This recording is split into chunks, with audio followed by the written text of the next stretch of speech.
Nigga was flexing, you a fuck who we vexing. You cannot sit in our section, there is no question. I am the one like it's destined. This shit right here is a blessing, she like my aggression. I keep a bad bitch guessing, right here we call it finessing. This my profession, there is no room for second. That's why I've been investing, killing the session. Nights in the studio chefing, right here we strive for perfection. We don't mind tension, I thought these hands like it's tanking. You better run for protection, don't turn no weapons. Don't make my niggas start sketching. I hope that you get the message. Soon as we step in, you fit a shit of attention. Your spot don't even get mentioned. Kill for the niggas I stepped with, die for the niggas I left with. This brotherhood here is a weapon. One west to the death that we reppin'. Smacking up niggas who think they hold tepid. War ready, Lord, bring Armageddon. All black like the kingdom of heaven. All black like my niggas is venom. Round here, most my niggas are felons. Ain't buying that bullshit you selling.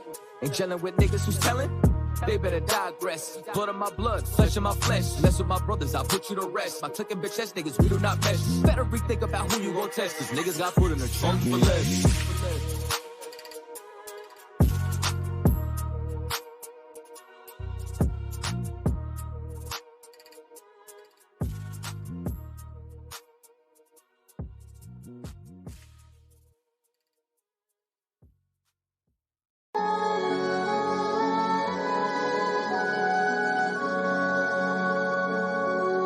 Woke up, took a deep breath, realized I was suffocating from real nigga prism. I ain't even have to eat yet. Got a full plate, recognizing they don't recognize my rhythm. Tell the devil he can eat a dick. Real spit, that's it. I know, cause I'm bugged while he's down on his lunch. Fill his guts with village rust, been eating us lunch fast. 4,795 months, but we finna take over for the 9-9. Once and for all, glass liver in the jaw. Lady liberties are trying to gotta kick in the balls. About just cause every beast has balls or claws, but us can't even call for help. All we have is so-called knowledge of self. Even that's manufactured whole pride is kept. More money, more problems we acquire, more debt. Generational wealth is at the bottom of a well. Solitary confinement in a mighty cold cell. In a land which no man's dwell. All the violence being felt. Neck harness with a noose. Whip back full of wealth from the terror in your eyes. To the vision of the youth. Deformed, be born, about to see 4 units in the city in a drop. That's Lino. Separate your wig from your scalp. That's chemo. Sloppy, no weed, no molly. Act bevo, lottie. That Hollywood shit is for the birds. Frankly, I'm really perturbed. Just in it one served. The people that deserve a hero reserved. And regal immersed in evil. In a place with a race that emerged. Illegal got zero tolerance for ego. Tolerance, I see no progress. Why we so complicated? Cold day in hell when this hell freezes over you. The only thing colder is the stare of a warrior. The tell is hella watered down. The truth is always over you. Endure to the end. Even when it lies in the den and it's time to make amends. Glass ceilings brassing over. My profession is connected with the shot eyes. Yeah, I used to hot box, smacking like some pop rods, running like a stopwatch. Everything top notch when they wanna hopscotch, flip flop. Listen like some titties at a crop top. City on clock. Nigga know a nigga talking patois. Everybody back off. 3, 2, 1, finna blast off. Drop a bitch, how they do it in a dance hall. WWE on the freak, J Dez want the beat, so it's always eat. No, we always eat good. Fleetwood making out of each hood. Holy is the priesthood, superior to preachers, fucking blood and drink. But the condition of my people, he's no emo for religion, and the alternate opinion is an enemy of God. Been raped, robbed, murdered, forgot. With a victim mentality, we created up a side with the makeup on. It's a ruse for rise, abused by the blase blob. This is all late folk, this is all late folk. By they, I mean white folk, Caucasians, cavemen. The synagogue of Satan is a fine dog is blazing. I'ma stoke it in the mind. I was high, to the slaying niggas going Super Saiyan, growing beers. It's amazing. Go to church, that's taking that cross, that hangman, a cranium for maintaining all throne. But to break that mold, I rip the soul out with a switchblade. Let it know not to be bitch made. You'll find out on this day. It's the Lord's battle, so shit take. A cold day in hell when this hell freezes over you. The only thing colder is the stare of a warrior. The tell is hella watered down. The truth is always over you. Endure to the end. Even when the lies in the den and it's time to make amends.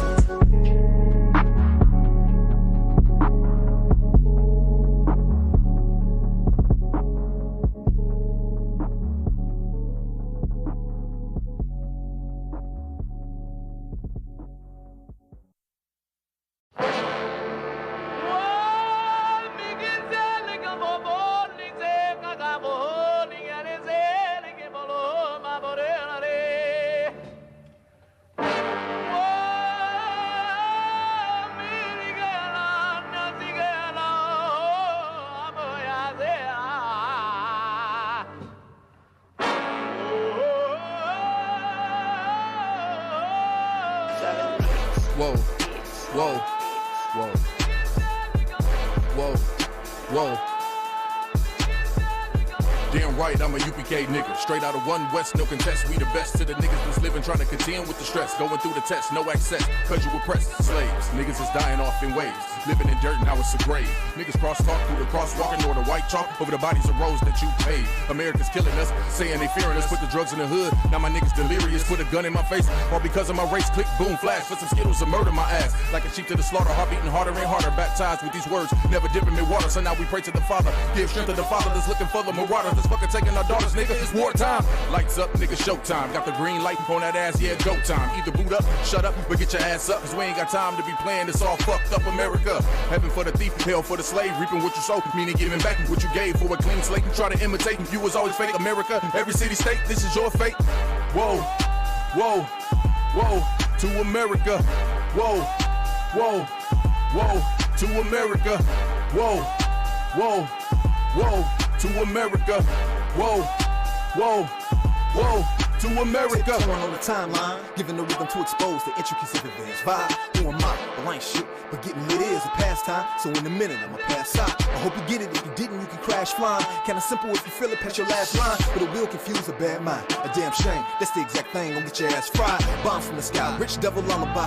Damn the nigga fly. Hope you got an alibi. Bombs from the sky, rich devil lullaby. Damn the missiles high. I can see him from the parking lot. Heaven finna ball out. Devils finna fall out. All out warfare, nightmares in the big house. They murdered us for years and thinking shit was gonna turn around. Pride never learns. This motherfucker burns down. Yelled in them streets. Told them to breach. Now all of you angels bring woe to this beast. You rule for a time, but we play for keeps. I pray to my Father, bring woe to this beast. Remember them times we hung on them trees. All of you nations bow down to your knees. Remember them ships, they brought us in fleets. Fuck they apologies, bring them the heat. Whoa, whoa, whoa, to America. Whoa, whoa, to America. Whoa, whoa, whoa, to America. Whoa, whoa, whoa, to America. God is gonna destroy this empire, man. You about to see famine in this place. You think them fires in California is bad? That's just the beginning of what the Lord is about to do. Because you've been evil to the Lord's people. You've been wicked to the Most High's children, man. You've been destructive to the 12 tribes of Israel. Let me tell you something, black man. You gotta put on your strength now, man. Put back on your strength and might, black man, because your day is coming. Your day is coming because the Lord is gonna bring judgment on this earth.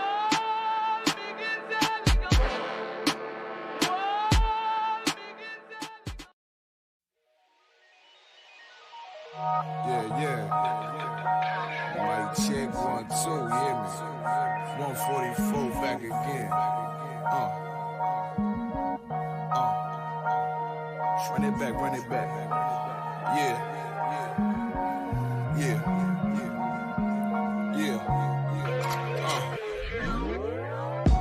It's time to leave the enemy desolate.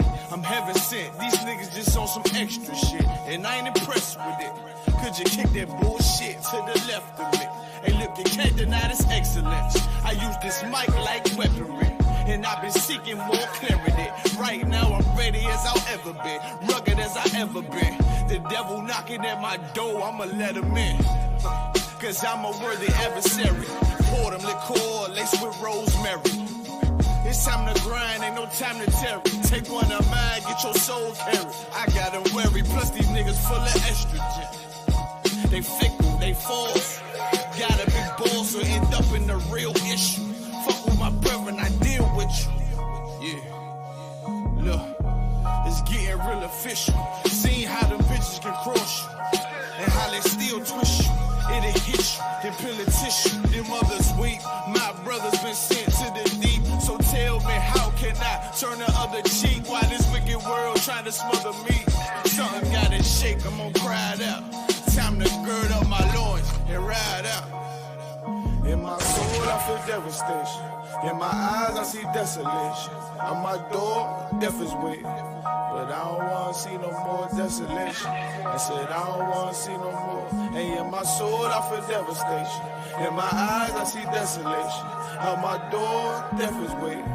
But I don't wanna see no more desolation. but I don't wanna see no more. Beat the cops, beat the ops, beat the motherfucking eyes. I'm the one. Why you think that I've been rolling with a Kai? Your little arms is too short to hot box with God. French is long, team strong with them. A gun, die would die. Tired of these fake snakes, crooked Nate to oppress Jake. No pressure makes diamonds I won't break. On this crooked landscape, we gon' make some shake. So I ain't got time to argue with you fucking reprobates. While these crackers getting richer when we raise the crime rate. And they hunt my people like gorillas and some primates. So we in these streets trying to raise a brother's mind state. In every concrete jungle, from Cali to the tri-state. I buried brothers over beef that they couldn't squash. Blood in the streets, brains out like galosh. I trust the cracker when I mix that squash. You listening to real niggas, dog, who can't be bought. Whoa. Why you think I go so hard? Cause this world's fucked up, nigga, I've been scarred. PTSD, brothers can't drop their guard. Every day some bullshit, you gotta weave and bob. It's no facade, so every day I'm on my job. It's time to send these devils to the land of Nod. Cause when I lost my religion, that's when I found God. So when I lost my religion, nigga, I found God. In my soul, I feel devastation. In my eyes, I see desolation. On my door, death is waiting. But I don't wanna see no more desolation. I said I don't wanna see no more. And in my soul, I feel devastation. In my eyes, I see desolation. On my door, death is waiting. But I don't wanna see no more desolation. And I don't wanna see no more.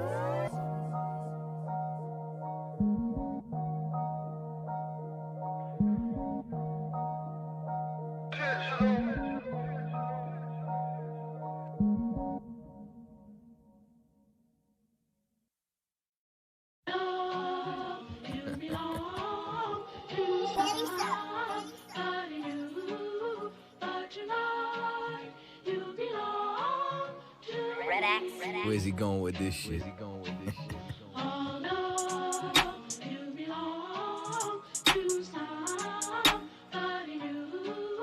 Cause tonight you belong to me. I'm from One West headquarters. Follow my captain's orders. Live in the land of pain and torture. No straw, but they want their mortar. Tell Trump, fuck borders. P.S. prepare for slaughter. Never take their sons and daughters. Never give them alls in return. Niggas never wanna learn. Till they laying in the urn. Babylon, Babylon, Babylon. You got to burn. Even if I gotta go with it. So fuck it, is you with it? Niggas never feel froggy, they just wanna rip it. If I see a bad bitch, then I gotta rip it. Your lip looking like the Red Sea when I split it. Tell me why that flow so vicious. Every time he switches, beat a nigga ass like mama did with switches. You niggas looking real, real gay. Where are the bitches? I mean, where are the sisters? Better stay away from witches. That's a brouhaha. Love me as she brew, yeah. White people, he brew now. If you didn't know, then you do now. You belong to me. Yeah. Alright. This nigga's bonkers. From the same city as the Knickerbockers. Name ring bells from here to Yonkers. Or Nicaragua. You niggas too thirsty, you need some agua. I ain't talking Fina. When they kill my dog, I ain't hear shit from Peter. These niggas talk Kent, but they really mean FEMA. Captain cut the eye, got more stripes than Adidas. If you ain't a bad bitch, then get the fuck off my penis. 1-2 step with a meat tree drip. Keep my circle tighter than my meat tree is. If I don't fuck with you, you a piece of shit. When I dip, you dip, we dip, we dip. This type of shit that I sing to my bitch. No 6ix9ine, we don't sing no snitch. Gotta love that bass. Social distance, I love my space. Tell Karen, get the fuck out my face. We ain't never switching up on our race. You belong to me. It's you, baby. One more time. Gotta love that bass. Social distance, I love my space. Tell Karen, get the fuck out my face. We ain't never switching up on our race. Cause you belong to me. One more time.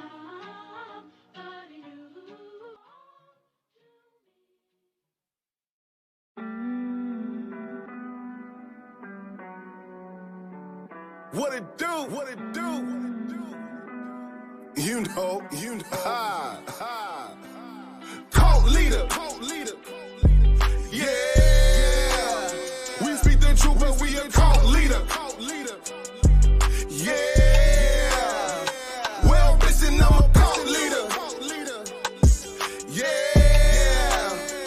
Well, listen, I'm a cult leader. Yeah. it's Kool-Aid. A nigga that sip the Kool-Aid. That LaFrog, single barrel and goose.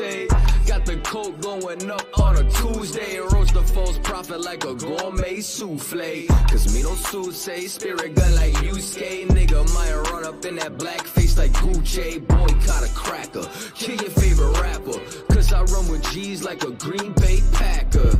I chop a Christian like a new machete. When you polygynist, they look at you like R. Kelly. Still these women wanna do me like I'm Akinelli. West Coast sisters love me like a Machiavelli.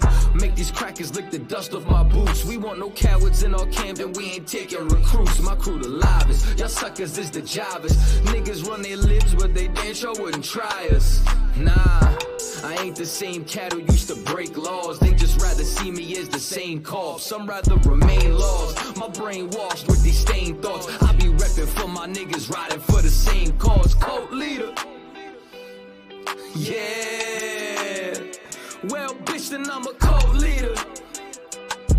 Yeah. Better ask somebody, bitch. Cult leader. Cult leader. Yeah. We feed the truth out leader. Yeah. Well, bitch, then I'm a cult leader. Yeah. Well, bitch, then I'm a cult leader. Yeah.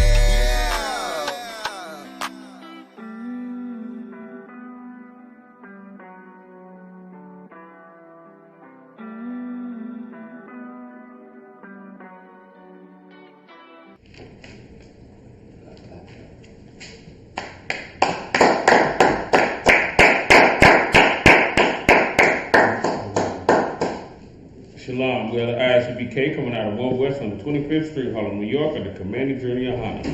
Today's topic is the law is to put Israel, which is blacks, Hispanics, and Native Indians, on top. Right. Now, I know a whole lot of, you have these Israelite clubs out here that want to say, one law for the stranger, one for Israel. You ever heard somebody say that? They say one law for the stranger, pretty much trying to say that we all got the same laws and we all under the same covenant. And a lot of times people say that to take heathens and move them into positions among us. And another thing with these heathens that they do is what they don't do. They don't do what it is that they're supposed to do, because the only thing them heathens can actually do for the nation of Israel is offer up peace offerings so that the Most High don't destroy them utterly. Am I right or wrong, warriors? That's what they're supposed to be doing. They're supposed to be giving to the nation and not seeking any type of, position inside the nation or any of that, and shouldn't no blacks, Hispanics, and Native Indians be giving them no positions or trying to labor for them to have some position. We see how one of the ways that unfolded in the book of Nehemiah when we was trying to build, when you had the whole situation going on about the temple. They kept on trying to mess us up in the work. Right. Let's open with Leviticus chapter 24 and verse 22. The towhead is the devil that the Bible speaks Damn of. right. Damn right. Leviticus chapter 24, verse 22. Ye shall have one manner of law, as well for the stranger, as for one of your own country. Now, we're gonna find out what this was actually talking about, right? The Most High has got a situation going on, right? As a matter of fact, let's go to Leviticus 24 and 10. This is a good way to fill out what's going on here. Leviticus chapter 24 and 10. And the son of an Israelitish woman, whose father was an Egyptian. Oh, what does this mean that he was? He was a heathen, right? Go ahead. Went out among the children of Israel. Right, came out with his mama. Go ahead.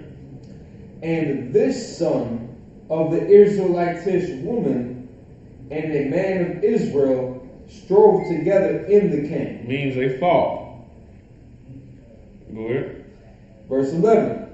And the Israelitish woman's son blasphemed the name of the Most High and cursed.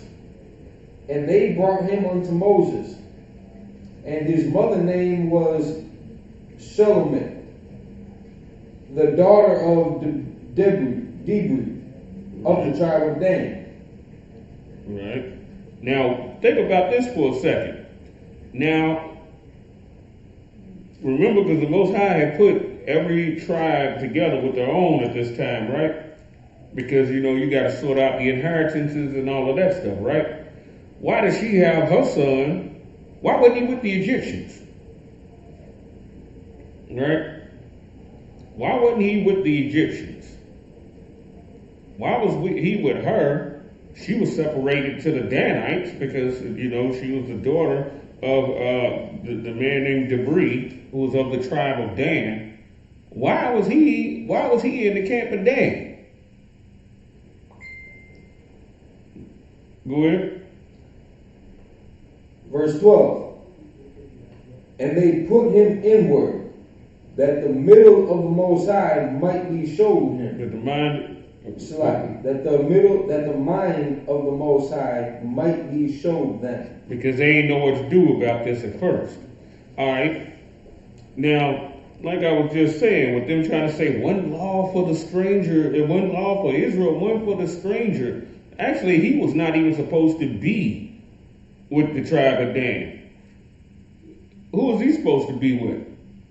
He's supposed to be with them Egyptians, with them Hamites, right? So when we mingle with it, when we with them, what does it cause? It causes contention. It causes tension between us and them. That's why him and the Israelite boy fought. You know what I'm saying? They strove together. They were, had beef with each other. Go ahead. Verse 13. And the Most High spake unto Moses, saying, 14. Bring forth him that hath cursed without the camp, and let all that heard him lay their hands upon his head, and let all the congregation stone him. Okay, go ahead. It's like verse 13. And the Most High spake unto Moses, saying, Bring forth him that hath cursed. Said, bring forth him that hath cursed. Go ahead. Without the camp. Yeah, put him outside the camp.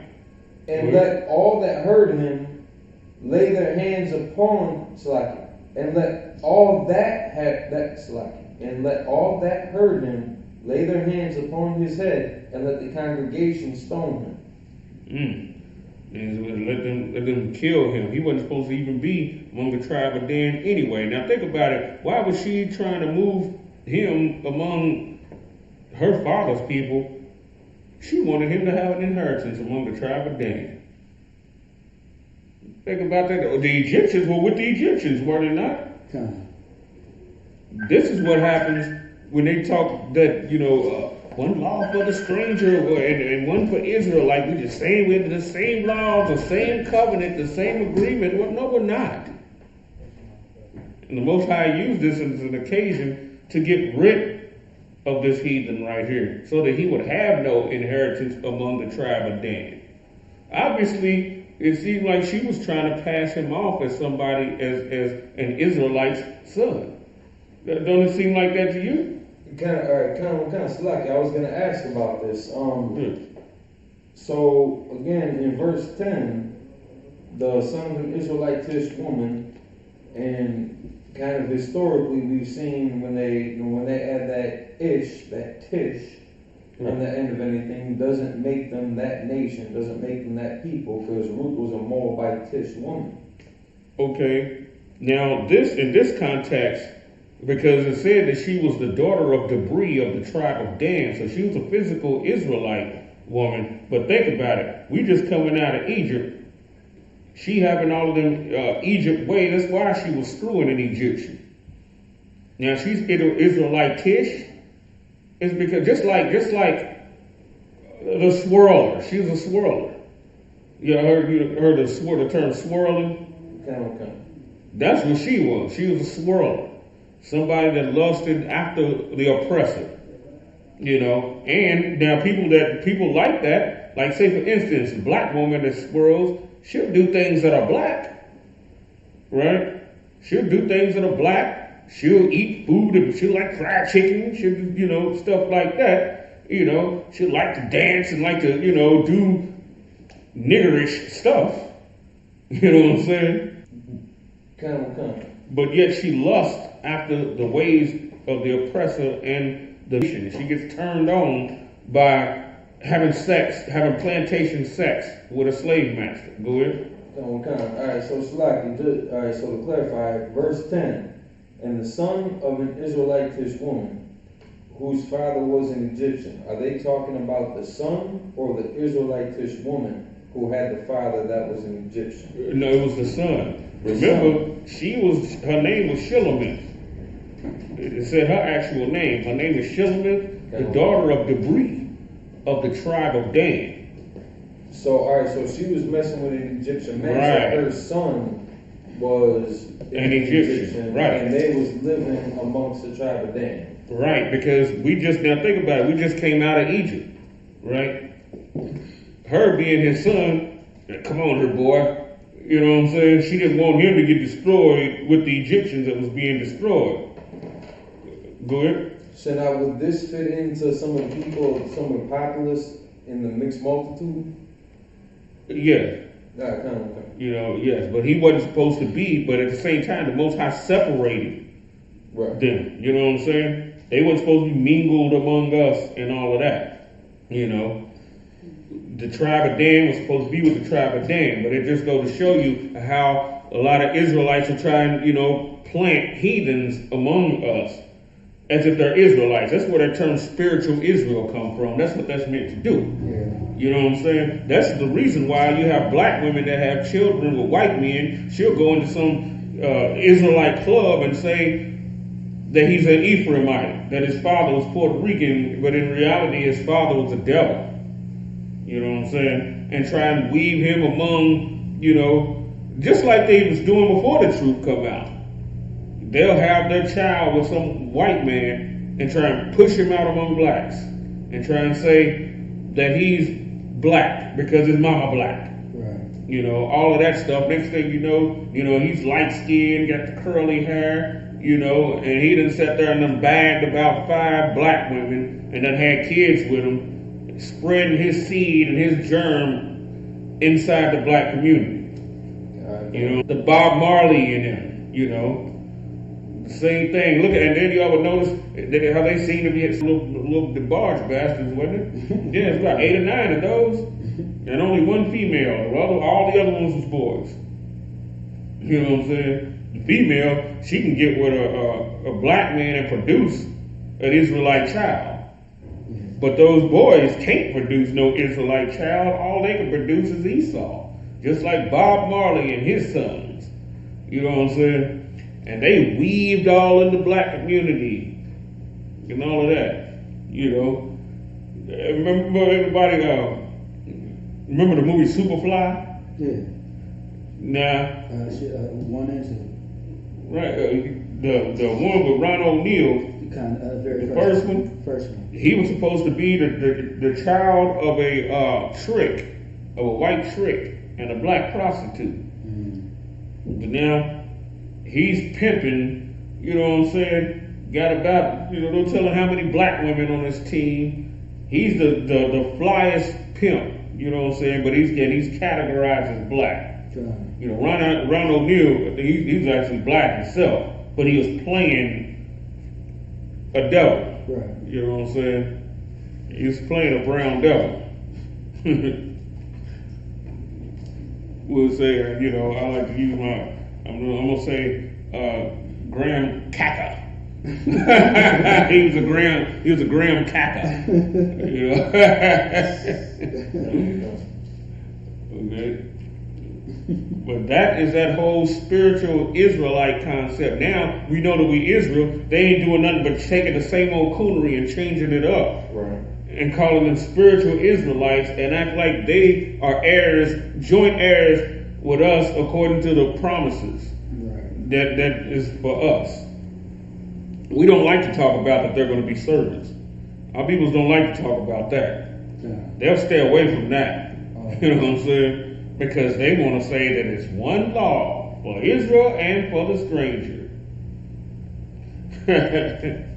Make us all the same. You sit there and take you got a Israelite club and they move white people in it. You know what the first thing they're going to start doing? They're going to start having sex. That's one of the first things they're going to start doing is having sex. And for one thing, this is what the white man will do because, he knows that he's a devil. He won't move his women in. He'll come in first. Just like when he colonizes anything. He'll come in first. And some of them might come in with a black woman. So now the black women now see that. They're like, I can get me a white man and raise it and have me a little child and call him an Israelite too. Because in reality, it's up to black men to be the vanguards of our race, not up to black women. Right. It's up to black men to be the vanguard. You ever heard this with people saying, oh, the black woman held it down. The black woman, she holds down the race while the black man is running around with the white woman. The black woman was the only one to hold it down. That's garbage. What it was, the white man played her, he got what he wanted out of her and left her alone. That's what happened for real. Got her to kick her man out, and she did it so willingly, he backed off. He didn't have to, start relationships with her to fake like he loved her. He didn't have to do that no more. In return, she took on this independent garbage, lost her man, lost her hair.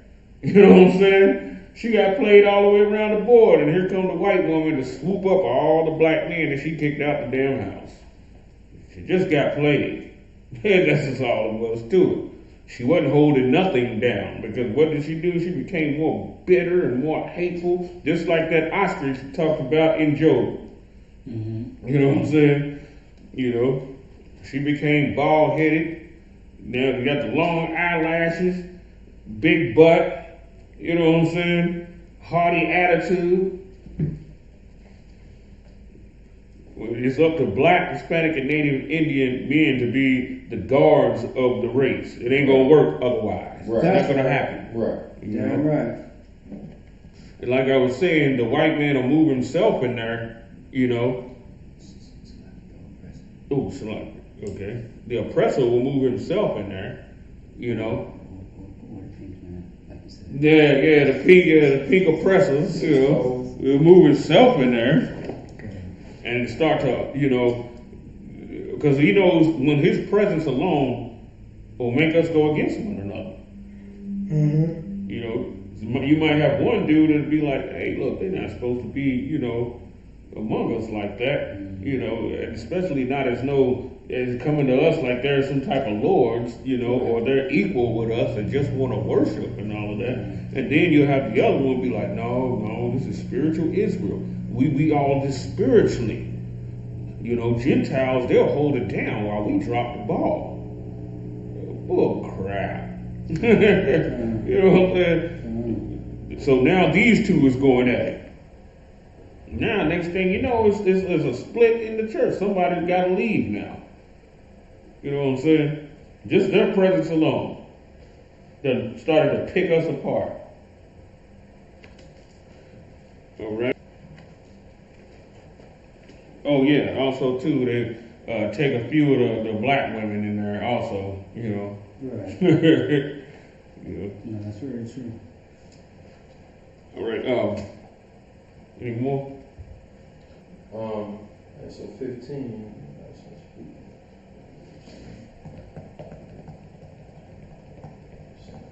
Salaki, as far as you want to go with it, Until we are 15? We ended at 14. Bring forth him that had cursed without the can, and let all that heard him lay their hands upon his head, and let all the congregation stone him. That was the end of 14. Okay, go ahead. I want to get to, you get to the part where it says, Oh, yeah, go ahead, keep going. All right, come. Verse 15. And thou shalt speak unto the children of Israel, saying, whosoever curseth his God, his power, shall bear his sin. And he that blasphemeth the name of the Most High, he shall surely be put to death. And all the congregation shall certainly stone him. Now we start to get the understanding where they talk about the law, same law for the stranger and the same law for Israel. This is the same law, regardless of whether it's a heathen, you know what I'm saying, or Israelite that blasphemes the name of the Lord, they ought to be put to death. Now let's go back to Leviticus 24 and 22. Salaki. Go ahead. Just to finish this off, because I think it definitely caps off exactly what you had just said. The end of verse 16, as well, because it seems to make a distinction in between the heathen that was within our camps and then the stranger that they're about to talk about here. As well, the stranger, as he that is born in the land, and it's like that may be a heathen in context. Right. Because think about it. Now, if they came out with us, now they go into the land, they don't have no land. Right. You know what I'm saying, at the time. Because their land was Egypt. Right. You know, now they're among us because they don't have a land.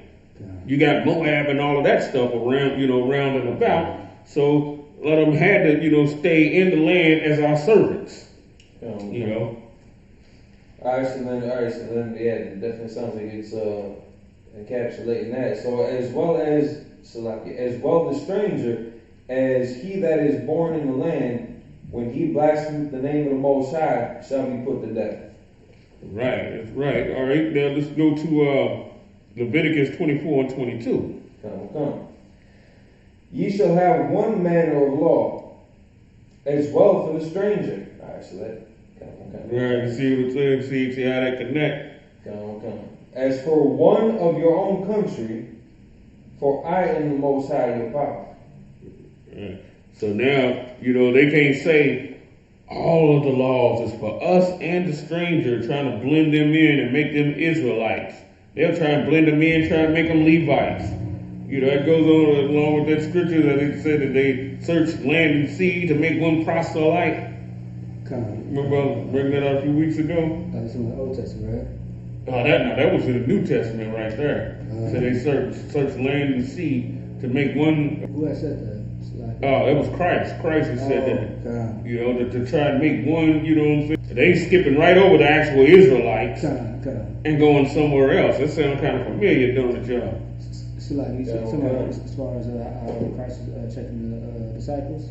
No, he was right. No, he wasn't checking the disciples. He was actually checking the Pharisees and Sadducees and scribes, just telling them pretty much and teaching the Israelites what they do, what the Pharisees and all of them do.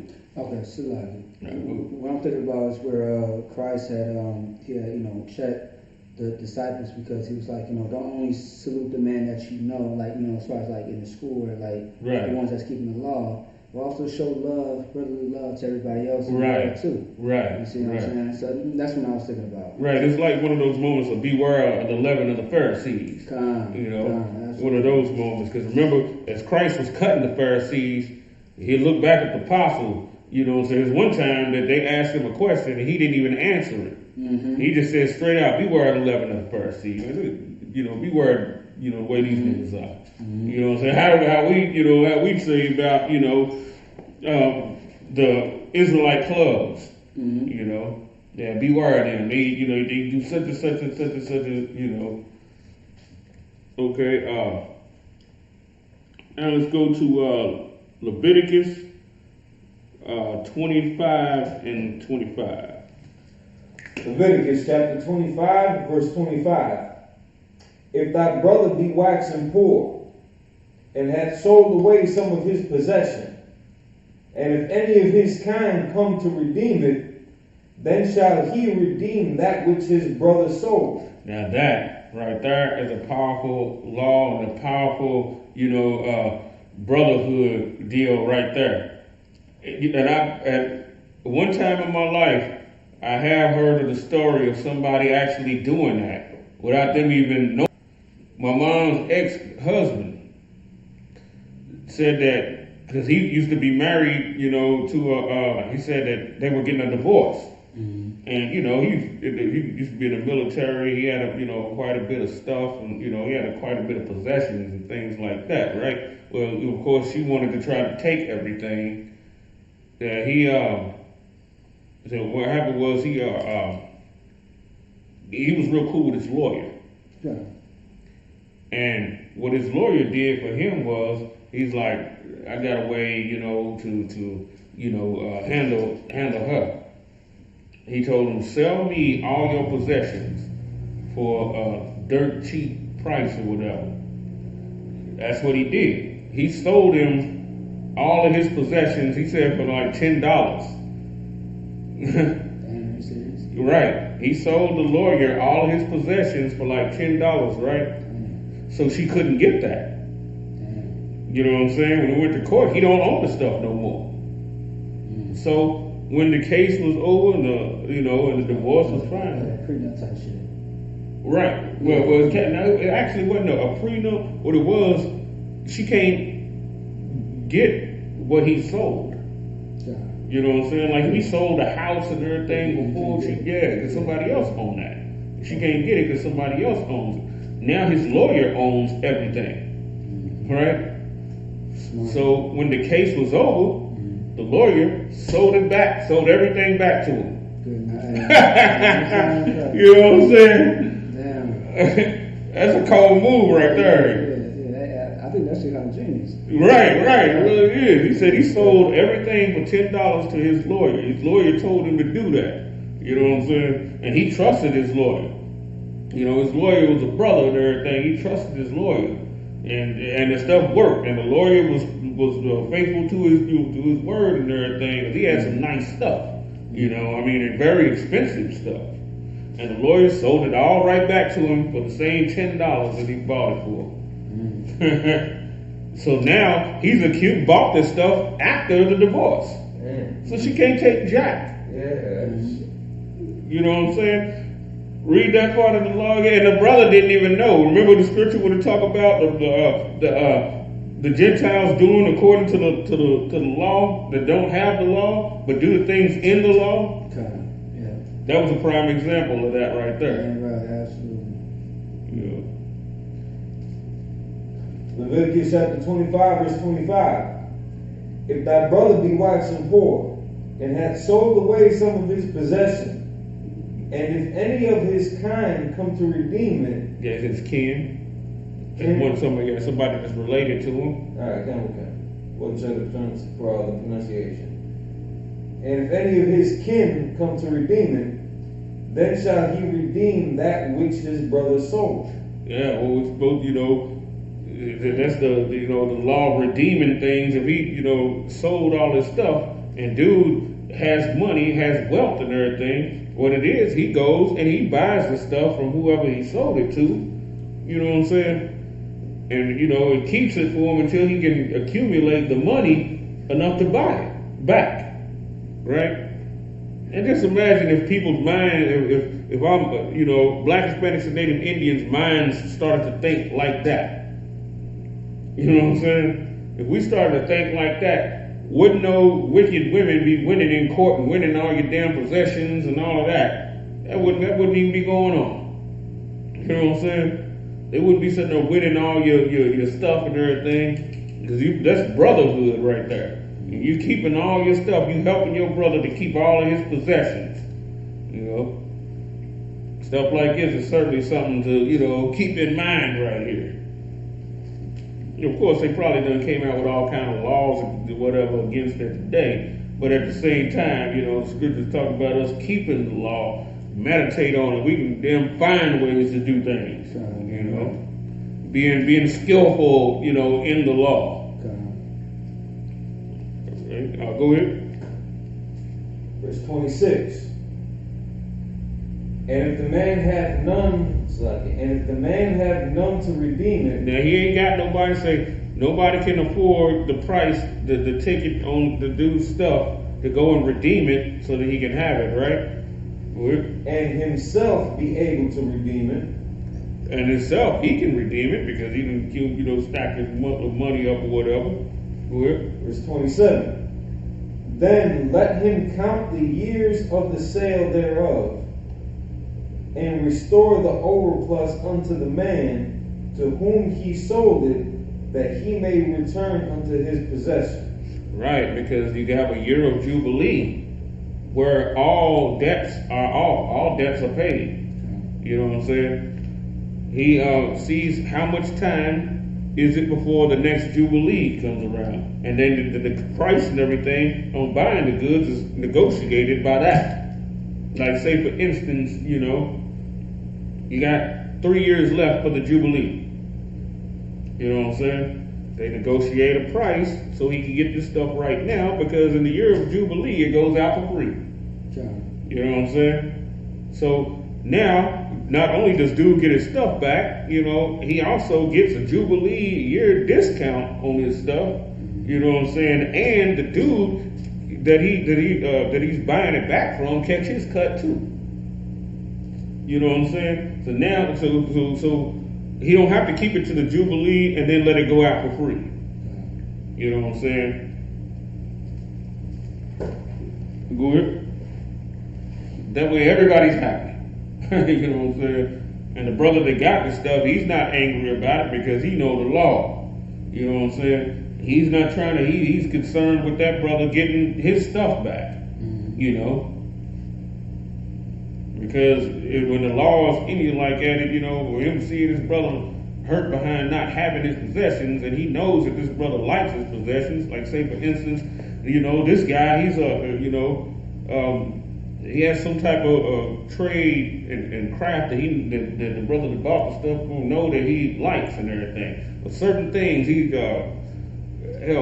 an athlete and he got all of his equipment, he got the gym equipment and stuff like that. Well, the dude that bought the stuff from him don't even work out much, you know what I'm saying? But he knows this is what this guy likes to do. Right. So he wants to see him have his stuff back, Go ahead. Verse 28. And but if he be not able to restore it to him, then that which is sold shall remain in the hand of him that hath bought it until the year of Jubilee. Right. Because in the year of Jubilee it goes out. Now dude didn't have the money to buy it back for the agreed price. Something else came up, and anything came up and it was more important. He at least knows that it's in safe hands. And the year of Jubilee, which is also the year of release, he gets everything back, free of charge. This is some powerful stuff like that. I mean, this is how the nation grows powerful and strong right here, Every race shows favor to its own. You don't get anywhere in the world without favor. You don't go anywhere. That's why brotherhood is so important, because with brotherhood, it produces favor. Right. That's the reason why, like, say, for instance, if you got something, you want to give it to somebody, and say, like, you out and about or whatever, you got, say, somewhere where they got, like, transfer bus tickets or something, There's two people that need it, a heathen and your own that need it. You're going to give it to your own. Well, because you know him? Because you have such good friends? No, you don't know him. You never saw him a day in your life. But you know one thing, he's black. You do know that. And you only giving it to him because he's black, because that's what favor is. You know what I'm saying? Favor, you ain't got to earn it. Favor is something that you get just for being you. That's it. Black, Hispanics, and Native Indians, we have the least of it. That's the problem. We have the least of it. That's why we're poor. You know what I'm saying? Like I said, you don't get anywhere without favor. That's how the heathens have favor over us just for setting foot on this land. Just for setting foot on American soil. They have favor over us already. Do they have to earn it? No. They have to buy it, right? No. They get those grants to open up them stores. They get the grant. All they have to do is apply for the grant. That's it. Just because of who they are. You know what I'm saying? That's it. That's all it takes. We have no deals like that. That's why the brotherhood in the I.S.U.P.K is so strong. We can, as we grow and we prosper, we can show that kind of favor upon one another. Matter of fact, let me give you another example of favor. They're vaccinating Jewish people. You know what I'm talking about, Warren? Yeah, they vaccinating Jewish people. They go into bars. They're chasing Jewish people down to vaccinate them. They in bars, getting vaccinated, laughing about it like it's a joke. They getting there, and then they go and sit there and persecute that brother, that comedian brother, Michael Che, for making a joke about it. Oh, God. Yeah. You know what I'm talking about? They gonna sit there, and want to put his head in the guillotine just for, using that, his material in the show Saturday Night Live. The peck of wood is the devil that the Bible speaks of. Right. That's right. Okay, any more on the scripture? That was the end of that. Okay. So like there was the ending, that sentence. And in the Jubilee it shall go out, and he shall return unto his possessions. Right, and he shall return to his possessions, we get everything back. Right. All right. And that was 27, right? That was, like I said, that was the end of 28. Oh, okay, all right. Let's go to Leviticus chapter 25 and verse 39. And we'll count Leviticus chapter 25, verse 39. And if thy brother that dwelleth by thee be waxen poor, and be sold unto thee, thou shalt not compel him to serve as a bondservant. All right. King Solomon did that. Well, didn't he made the bondservants of the heathen. I want to pull that scripture just to show it, King Solomon, is somebody that we follow for wisdom. So we gotta have a mindset to do as he did, right? Yeah, I want to find that scripture right quick.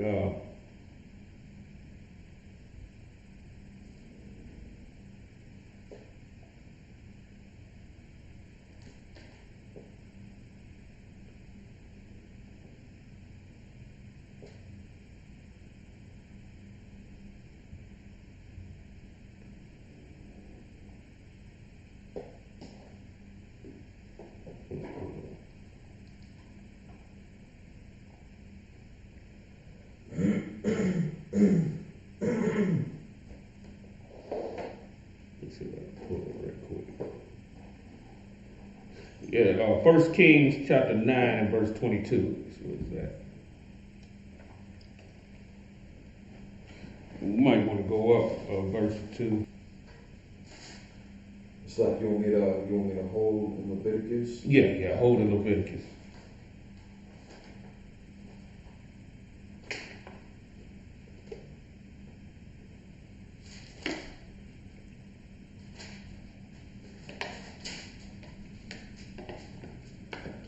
First Kings chapter 9 verse 22.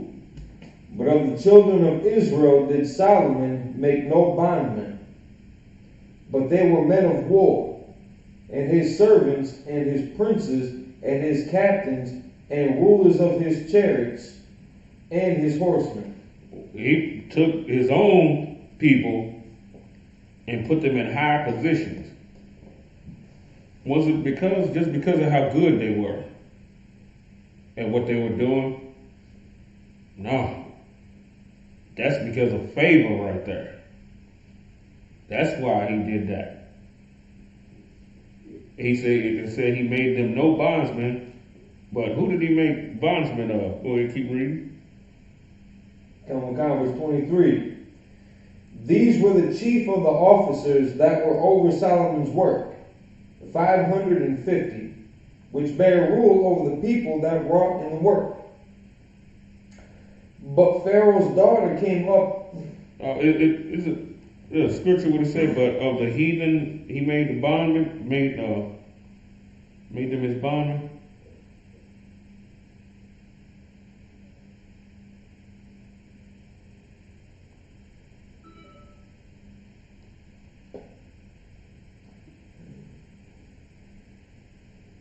So like not below it, maybe above. Okay, we go. I think it might be in the law in Leviticus. Let's go back to Leviticus 25 and 39. That's like what's the point you trying to make again? That's like That he made the bondmen out of the heathen. Made them bondmen. Who did? King Solomon. King Solomon. Yeah, okay, I thought you said so. He didn't make no bondmen out of the children of Israel. All right, going back to Leviticus chapter 25, verse 39. And if thy brother that dwelleth with thee, and if thy brother that dwelleth by thee be waxen poor and be sold unto thee, thou shalt not compel him to serve as a bondservant. Right. Now this is a man that was brought into poverty, and he is not to be used as a bondservant. That automatically, if a man just lose everything, right? We lose everything in this kingdom. What are we gonna have to do? Anybody know? If we lose everything in this kingdom and wind up in a homeless shelter, what will we have to do in order to get out of that situation? We're gonna have to be bonded. You know what I'm saying? Working at some temp service somewhere, you know what I'm saying? On the damn bottom, while their people is a ruler and a captain over us. Even you'll be on a job and then the white dude that's over you is damn mentally challenged. Yeah. It's like not damn near is. Yeah, really. He's just functional. Right. He's a functional mentally challenged dude. A drug addict, a homosexual. Right, yeah. Drug addict, a homosexual. Right, yeah. He just all messed up, Meth head, he on meth. He high on meth while he's supervising you. Yeah. You know what I'm saying? Yeah, I had a boss like that. Right, he going back, he coming out like a Jim Carrey out of the office. Right. Let me tell you something. The other, he nuked up. Yeah. Go ahead. Verse 40. But as a hired servant. He's a dude that's hired. And you get such and such a. Go ahead. And also too, according to the law, he's supposed to, like say for instance, if he served you for a couple of years, not only do you give him his wages, but you also give him, enough cattle and stuff like that, like what they call today a severance pay or something like that, right?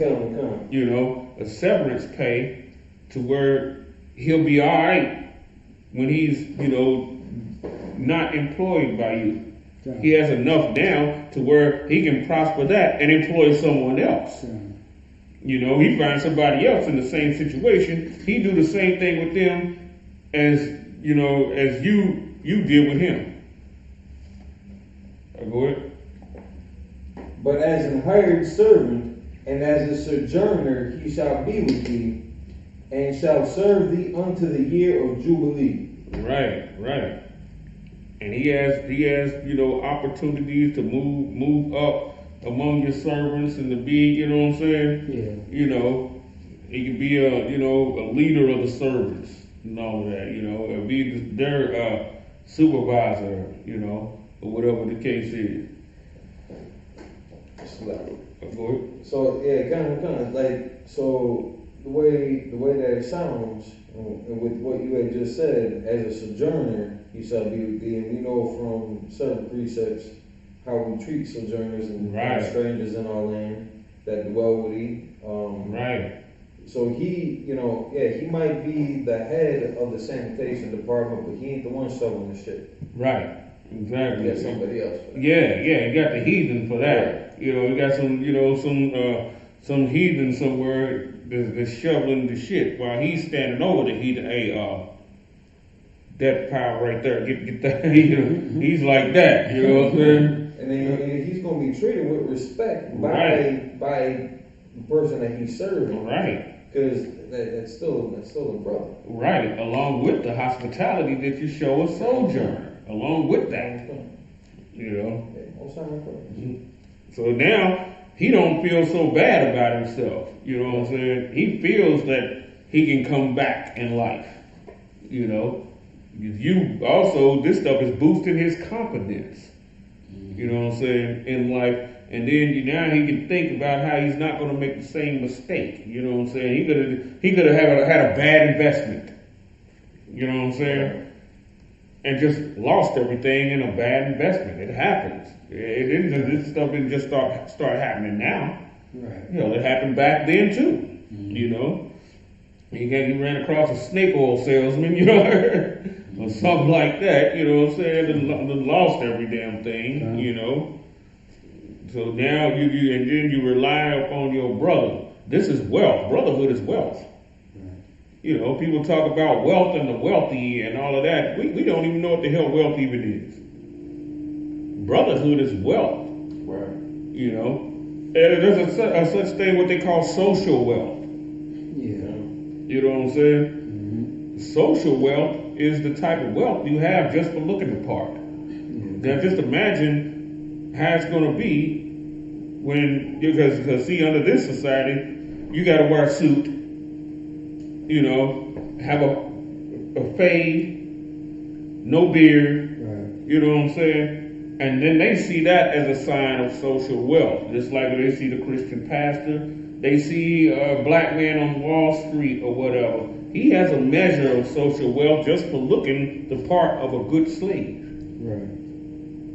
But us, you know, in our kingdom, we gonna have the fringes and everything on. You know, people see that, you're going to get a measure of social wealth. They see you with the headpiece, you know what I'm saying, the fringes, or to see a trooper in all black, you know what I'm saying. You're going to have a measure of social wealth among the Israelites just for the way, you know, for who you are and how you present yourself. You know what I'm saying? You know. And you're going to have favor. I mean, that's just off site without somebody even knowing, you know what I'm saying, who you are. Go ahead. This definitely I mean, think about it. How do you feel when you see somebody come from somewhere from out of state? You know, somebody in the UPK come from out of state. You never seen them a day in your life, but they automatically have favor with you. Automatically. That's a form of social wealth right there. Now just imagine if you're a man of great abundance of stuff. You know what I'm saying? And these brothers are, you know, just only had enough to pay for the trip. That's all they had, not a penny in their pocket, nothing but lint, right? Well, they have that social wealth and that favor with you just for being who they are. They don't have to even earn it. You know what I'm saying? They don't have to work for it. They don't have to do none of that. You know what I'm saying? But a heathen concerning you know, to come up, he gonna have to work for every damn thing that he get. You know what I'm saying? You know, we can't oppress the heathen, but at the same time, he's still gonna work for any damn thing that he gets. And if our brother come through, you know what I'm saying? our brother's going to be chosen over him. You know what I'm saying? To be a supervisor over him. You know, even the lowest of ours. He could be a high up devil servant, but the low Israelite will be over him and telling him what to do. You know what I'm saying? Go ahead. Come. Verse 41. And then shall he depart from me, both he and his children with him, and shall return unto his own families, and unto the possession of his fathers shall he return. Right. And he's not going to return empty-handed either. You know what I'm saying? Remember the deal with Jacob when he served Laban. And Laban gave Jacob wages. Right? If Laban was honest and was giving Jacob what was agreed upon, Jacob would have still left with a nice bulk, with the bulk of what he's accumulated over those 14 years, right? And would have probably left with a few of Laban's servants and everything also. But since he stopped playing, since Laban's playing all these games with Jacob and all of that, changing his wages up, just like what Esau do, the Most High had him leave with the, you know what I'm saying, way more than that. You know what I'm saying? And hurt Laban. Go ahead. Verse 42. For they are my servants, which I brought forth out of the land of Egypt. They shall not be sold as bondmen. Right. So what is the Most High calling the Israelite brother? He's calling him his servant. And you can't do what you want with someone else's servant. That's their servant. That's their property. Right? Not only are we supposed to realize we're supposed to be operating in brotherhood, but we also have to understand whose servant that he actually is. He's the Most High servant. He belongs to the Lord. He's the Lord's property. And if you love the Lord, you will not mistreat his property. Matter of fact, you'll be a great caretaker of the Lord's property. Go ahead. Thou shalt not rule over him with vigor, but shalt fear thy most slightly. What does vigor mean? Well, actually, it's rigor. What the Egyptians ruled over us with. Right. You know what I'm saying? Go ahead. 44. Both that, and I think this is the verse that you were looking for before. Verse 44. Both thy bondmen and thy bondmaids, which thou shalt have, shall be of the heathen that are round about you. Of them shall ye buy bondmen and bondmaids. Right. So that means we'd be like, we'll look at the other nations and all that. We'll be like, okay, they're good for such and such. Oh, those are strong right there. Give me a few of those Russians. Yeah, right. Give me a few of those Russians. You know, the ones that be in metrics in the powerlifting. You know what I'm saying? The powerlifting. Give me a few of those because we got the hewers of wood. They need to go ahead and carry and transport the wood. Right. So give me a couple of those. Let's see. You got the Moabites and everything that like to climb up and get that honey. That wild honey that they be going and getting. You know what I'm talking about? Yeah, let's get them. Oh, those right there is good fishermen. Give me a few of those too. You know what I'm saying? We'll be able to purchase and buy them, and the other nations will do it because of who's asking.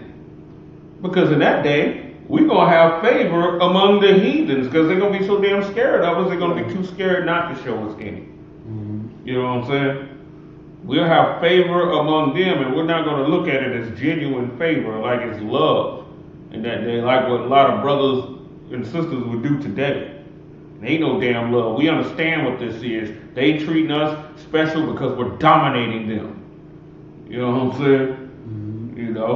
So now we can go and buy their people, just like they were buying us. And our people couldn't do nothing about it. Right. Well, now we'll be buying them. And, you know, they can do something about it because they can work for us and we can put them up under rigorous work, and nobody wants to keep working rigorously, right? Absolutely. But if they in our land, that's what they're going to have to do, and that's going to be a thing that's going to purge the heathens out of our land because they're not going to want to keep working hard like that. Just like, and this isn't today, we have a way out of doing hard slavery, we're going to take it. You know what I'm saying? We look. So they will go back to their own people. We ain't got to worry about them staying in our land, and they done did what we want them to do. They can go on back to their own, and we ain't got to give them no severance pay. That's for Israelites.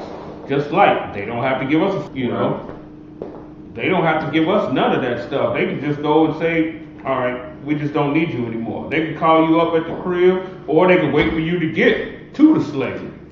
They wait for you to get on your job and say, you know, you're terminated, you're fired.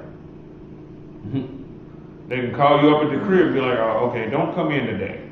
They'll give you what you earn for that week. If you work 3 days that week, they'll give you that 3 days pay. That's it. That's all you get. Well, with them, we're not going to give them the bulk of anything, the bulk of what they've accumulated, or none of that. They're not getting any of that. They're going to get what they worked for, that's that. And they can go on about their business. Okay. See, any more on that scripture? That was the end of 44. I don't know if 45 would necessarily tie into it. Okay. But I really like to ask about this. Okay. So verse 45, moreover, of the children of the strangers that do sojourn among you. Now, is this going to fall into the precept of what we had just read, Salakia, about, so on 39, or Salakia 35, or was it 30? Because I believe we did read 35. 35? No, we didn't read 35. Oh, so all right, so 35 is, I guess, a UPK kind of stronghold scripture too. Okay. So Leviticus 25 and 35, and if thy brother be waxen poor and fallen in decay with thee, then thou shalt relieve him. Yea, though he be a stranger or a sojourner, that he may live with thee. Right. So if that would tie into 45, where it says, moreover, of the children of the strangers that do sojourn with you, or it's like that do sojourn among you, of them shall ye buy, meaning redeem, and of their families that are with you, which they begat in your land, and they shall be your possession. So if 35 is talking about us, is 45 also talking about us? Because they're using the same kind of 45 is and that's talking about the heathen. Right, yeah, the heathen. We're gonna own them, you know. With that type of possession, I mean, hell, we can own them for the rest of, you know what I'm saying, their lives and their children. And in 46, I'm kind of glad that you said that. Why? Verse 46, and ye shall take them as an inheritance for your children after you. Right. To inherit them for possession. They shall be your bondmen forever, but over your brethren, the children of Israel, ye shall not rule one over another with great. Right. Yeah, so that's gonna be heathens right there. They're gonna be doing your field work, whatever it is, a hard labor that needs to be done. They'll be doing that. Go ahead. So like it. Something just kind of hit me though. You know, when they want to talk about certain words like strangers and foreigners and sojourners in the Old Testament, whether it's Old or New Testament, in this case more so in the Old Testament, we use those terms strangers, sojourners, aliens. In the New Testament, it's normally Gentile. That's the term that gets kind of swapped. Yeah, because the Gentiles is people, the Gentiles, according to scripture, is people, a lot of times that they never had even been to Jerusalem, but they were physical born Israelites. Yeah, they would go under, the category of stranger, and like say for instance, if they wasn't born in Israel and they was a citizen of, somewhere in Rome or something, and they were going into Jerusalem, that would be the sojourner right there.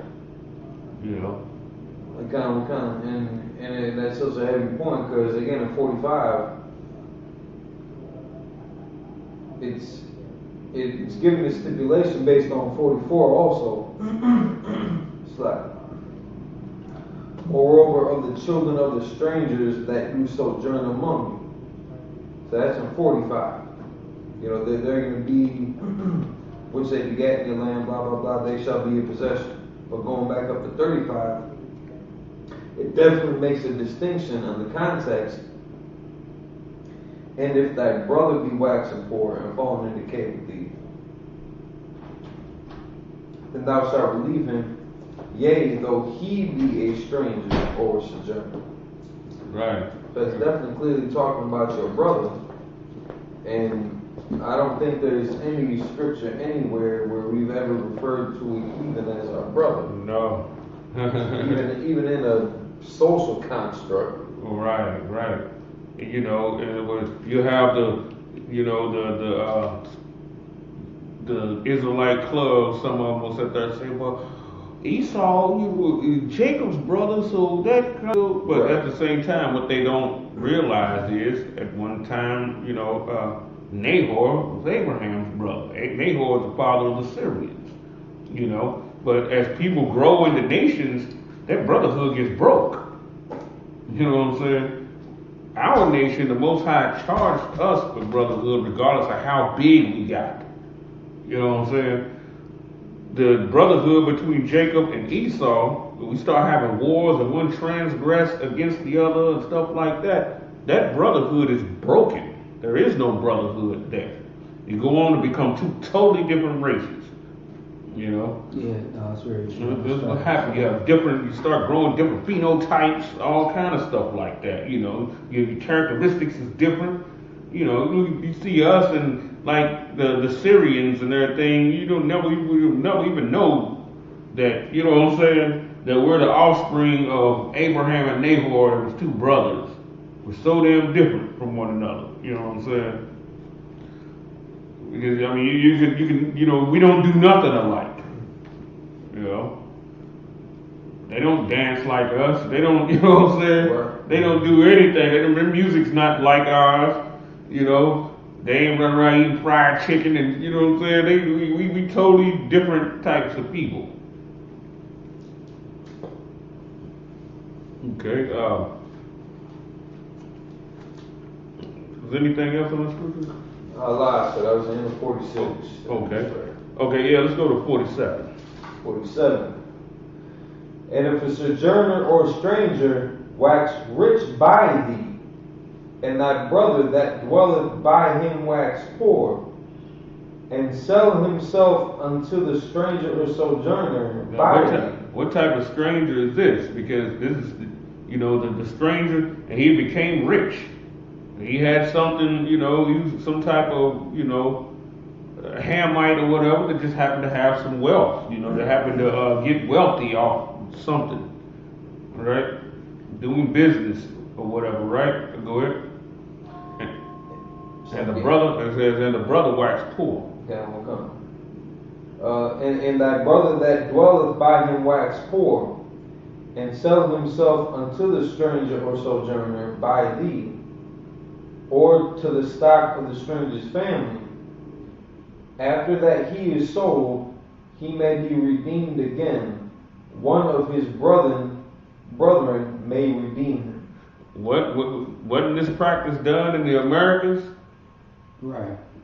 Gadites was buying Judites from Esau. We was buying one another back. Where they say, the Indians owned slaves. The Indians was doing what God's law said to do, because even with us losing our heritage and losing our language and all of that, there's some stuff that still remains, you know, in us. This stuff is ingrained in us, you know. What did Apostle Paul say? He said that he served the Lord from his father's loins. You know what I'm saying? You know, there's some, you know, that pretty much saying that he, you know, he had like a genetic predisposition, you know what I'm saying, to serve the Most High. Well, so do all the tribes, even though we mingled it with idolatry and stuff like that, and some things that we did that was right, that was lawful according to the scripture, and that was one of them, is buying back a brother that was sold unto a heathen.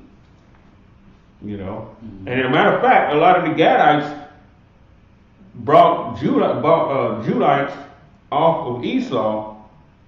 And remember when it was talking about showing the hospitality, you know, to the sojourner and all of that, right? They even took some of the Judite men and put the full headdress on and made them kings. Right. Because they also understood the leadership of the tribe of Judah. They also had an understanding of that, you know. Go ahead. And that brother that dwelleth by him wax poor, and sell himself unto the stranger or sojourner by thee, or to the stock of the stranger's family. Verse 48. After that he is sold, he may be redeemed again, one of his brethren may redeem him. Either his uncle or his uncle's son may redeem him, or any that is nigh of kin unto him, of his family may redeem him, or if he be able, he may redeem himself. Right, there we go. Because back, you know, also too, you know, a person could deliver himself, you know, out of servitude. You know, if you're dealing, you know, before, you know, this like slavery right here, because they made sure they made this one the most brutal of all. You know what I'm saying? Well, you couldn't buy yourself. That's why that scripture said, "No man shall buy thee, not even yourself." All right. Any more on that scripture? That was the end of 49. 50. Okay. What's the 57? And I was going to say, it seems like some of the next verses after this definitely tie into the point that you was making. I just didn't know how far you wanted to go with it. Oh, yeah, for time's sake, let me see where we at. Okay, for time's sake, it seems like we might have a little something. Yeah, go ahead. Down verse 50. Just make it a little fast. And he shall reckon with him that bought him from the year that he was sold to him unto the year of Jubilee. And the price of his sale shall be according unto the number of years, according to the time of an hired servant shall it be with him. Right. This is the situation when you sold to an Israelite right here, because the heathens don't celebrate the year of Jubilee, and they can care nothing for it. And they have their own bastardized variation of it in some places, you know, but they don't do it how it's actually supposed to be done. Right. Okay, go ahead.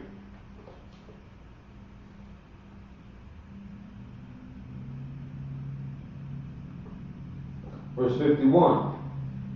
If there be yet many years behind, according unto them, he shall give again the price of his redemption, out of the money that he had bought, out of the money that he was bought for. Okay, let's clip that one. Let's go into Deuteronomy chapter 22 and verse 5.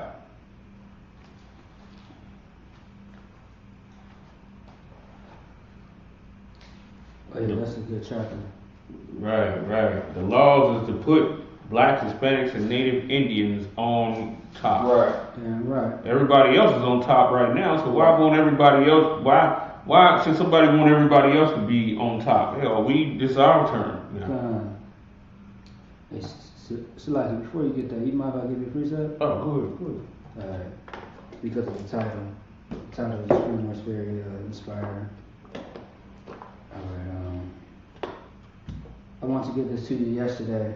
Well, actually, it's like I wanted to give it to a mama bar yesterday, but we was over the time. But I mean, this is for everybody in general.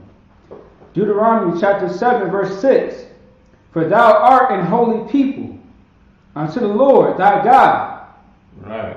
The Lord thy God has chosen thee to be a special people unto himself, above all people that are upon the face of the earth. And y'all both had just been saying the same thing, you know, back and forth between yesterday and today. Right. I just had to grab it. Yeah. Holy people meaning a separate people. And it says above all people on the face of the earth. How can you get around? How can you go around that? That's another reason why they want to make all the heathen spiritual Israelites too, so that they can be joint heirs. You know, and then they want them to be joint heirs, even if they didn't disinherit their own children, their own physical children that come out of their own body. Now think about that for a second. Think about how destroyed of a people you gotta be to think like that. You don't even want your own children. You'd rather have the heathen ruling and owning your own children. That is slavery. That is slavery in a nutshell right there. But then they'll say, "Oh, I ain't never been no slave. We ain't no slaves today." Well, look at how you think. When you would rather have a heathen be joint heir with you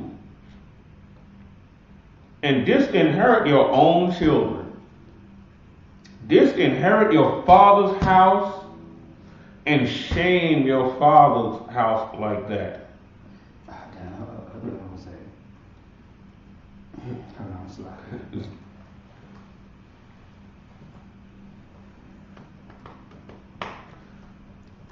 The more you talk, the more you talk, the more precepts I got. It's locked, if I could. Proverbs chapter 11, verse 21. Though hand join in hand, the wicked shall not be unpunished, but the seed of the righteous shall be delivered. Right. Though you can join all the hands of every heathen that you want to join, you know, but you're going to be destroyed. That's how it's going to go down. You know, you're going to be destroyed right alongside with them devils. You know, hand in hand. And the Most High just might use them to go ahead and destroy you. Because when judgment is coming up on him, you have no worth to him now. And then you just have to be the race of people that, you know what I'm saying, whose God is causing all of this. They're going to kill the hell out of you. You know what I'm saying? They're going to do you something bad. They're going to go old school on you. Start hanging you from crosses. You know what I'm saying? Right. Castrate you, every damn evil thing that they did to you first, setting you on fire, you know, all the evil stuff that they did. I did have a second one as well. Okay. Just, as you elaborated, it's pretty much saying the same thing. Baruch, chapter 4, verse 3. Give not thine honor to another. Right. What is this talking about? Give not your honor to another race. You know, give not your honor to another race. Don't sit there and put the golden, you know what I'm saying, try and put fringes on the devil. You know, all of that, you know, trying to put a war scarf on an Edomite. Right. You know, trying to give him a black woman. There's one fake Israelite group, one of the Israelite clubs that did that. You know, he gave the devil in his congregation a fine sister too, on top of that. One he should have had for himself. But you know, they wanted the ones to teach the one wife, you know, so he took her and gave her to a devil, when he could have easily just took her for himself or gave her to one of his brethren. You talking about the purple cats? No, it was the other ones, the cats in all white. Oh, right. Yeah. It was them. They did that. Yeah. They got Jewish people inside their club and all of that. Yeah, And now they so secretive that you can't hear nothing. That's what they do. They fall back and go secretive, you know, and start become like the Jim Jones type people. You know? Yeah. Had all of them people go over to Jordan. Go ahead. Yeah, no, it's more. Oh, okay. Yeah, kind of. So like, if I could read from the top. Okay. If you don't mind. Yeah. Baruch chapter 4 verse 3. Give not thine honor to another, nor the things that are profitable unto thee to a strange nation. Right. Don't give that stuff to a strange nation. What should benefit blacks, Hispanics, and Native Indians should stay with blacks, Hispanics, and Native Indians. It's awfully funny because we so quick to talk about how smart other nations are. Right. Other races, how smart they are. Well, if you really believe they're so smart, then, you know, instead of worshiping their gods, practice their social practices like what they do. How they keep everything to themselves that profits them. Right. They keep it to themselves. You know, they take that stuff and spread it among one another. Mm-hmm. That's why the Chinese got mad at Bruce Lee. You know what I'm saying? And, you know, a lot of them came together, the Chinese mafias and all of that. You know, Chinese groups that normally wouldn't even mess with each other. Because he was sitting there taking the martial arts from over there and teaching it to Americans. Mm-hmm. You know, whatever profits blacks, Hispanics, and Native Indians, that's one thing that we love to do though. We love to teach other nations what we know. Right. That is something that we love to do. You know, the Gadites taught the white man how to survive the American winters and all of that. How to, you know, eat how to do what to do with the turkeys, and taught them totally how to live. And how did it fare for the Gadites? The white man turned around and killed them. The oppressors, turned around and killed them in return. Anybody remember the movie Natural Born Killers? Okay. You remember that? Yeah. Okay. Remember, it was a scene where they was on the run and they killed all them people and all of that, and they ran across the old Indian dude. Right. Remember the tale that he gave in his own native tongue about the serpent, and the woman said the woman healed the serpent.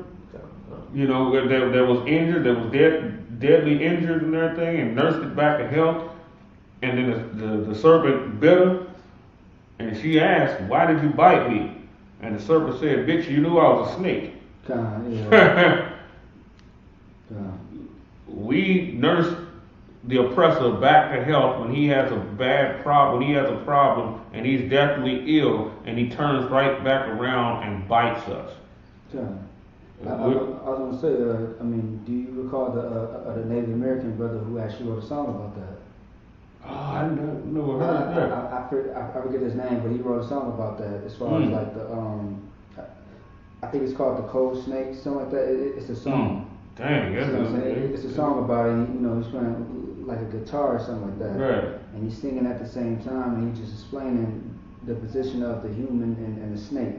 Right. But it's really two humans at the same time. Right. But the snake represents our oppressor. Right. You see what I'm saying? And then you know, the human is just like, why did you bite me? And the snake is like, you know, you already knew what it was, and blah blah blah. You see what I'm saying? Right. And it just brings me back to all the scriptures that talks about, you know, our oppressor, or how the Most High describes our oppressor in the Bible, all throughout the Bible. As a serpent. Yeah, as a serpent, a dragon, you know, a non-people, or a snake, et cetera, et cetera. And then, you know, who had brought it out was GEN.YAHANNA. You know what I'm saying? He's the one that brought it out, and it was very interesting. I've never heard it until that class. Right. About maybe 3 years ago. What was it when he broke down the snake in the Garden of Eden? Is that when just the artist and the song that he made. You see what I'm saying? Thanks, I must not seen that class. It had a lot to do with oppression. Right. As far as what's going on between the oppressor and who he was oppressing. So, you know, So it was just more than just natives. It was just, you know, Hispanics and blacks and that sort. Right. Otherwise, my favorite song that I do love about like in the late 60s, 70s is Whitey on the Moon. Who was that by? Whitey on the Moon. I forget. I don't want to say his name wrong. You know what I'm talking about, right?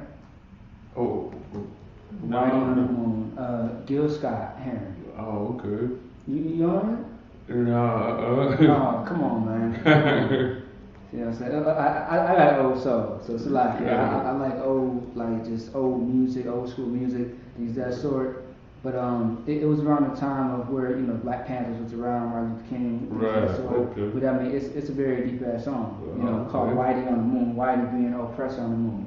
Right. You see what I'm saying? So it was really a breakdown of the song, like y'all going to the moon is more important than fixing what's going on on Earth.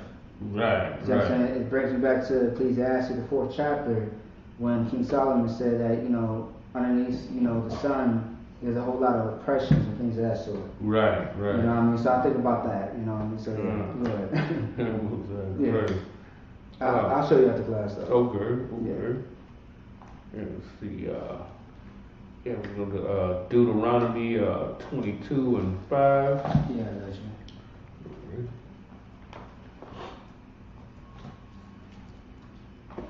right. Are you ready? Right. Deuteronomy chapter 22 verse 5. The woman shall not wear that which pertaineth to a man, neither shall... just think, when our women, when it becomes the norm for our women to handle themselves elegantly, that's what that's going to do is that's going to melt onto other nations, and they're going to start to want to dress like the black woman. She got everybody right now. She got everybody twerking. Right. They twerking in damn Japan and stuff like that now. But when we on top, all the virtuous things that she does, then they're gonna copy that. You see what I'm saying? And us being on top is actually gonna fix everybody. It's gonna fix world problems. Right.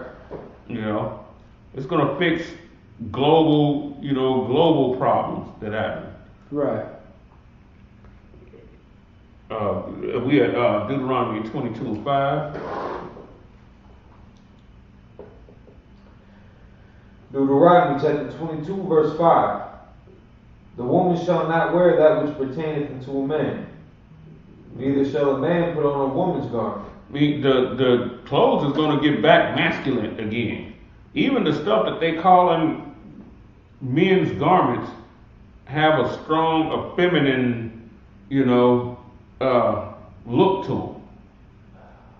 They got the man purses and all of that now. Right. Which that stuff looks gay. Yeah, they call it fanny packs, but it's really just a man's bag. Right. A handbag. Right, and you got the men with the little skinny clothes on, those skinny suits, with almost a high waterish look. And they calling this stuff men's fashion. And you have men that are teaching other men, like you got them dating coaches and stuff like that, and people that's supposed to be so good with like relationships and dating.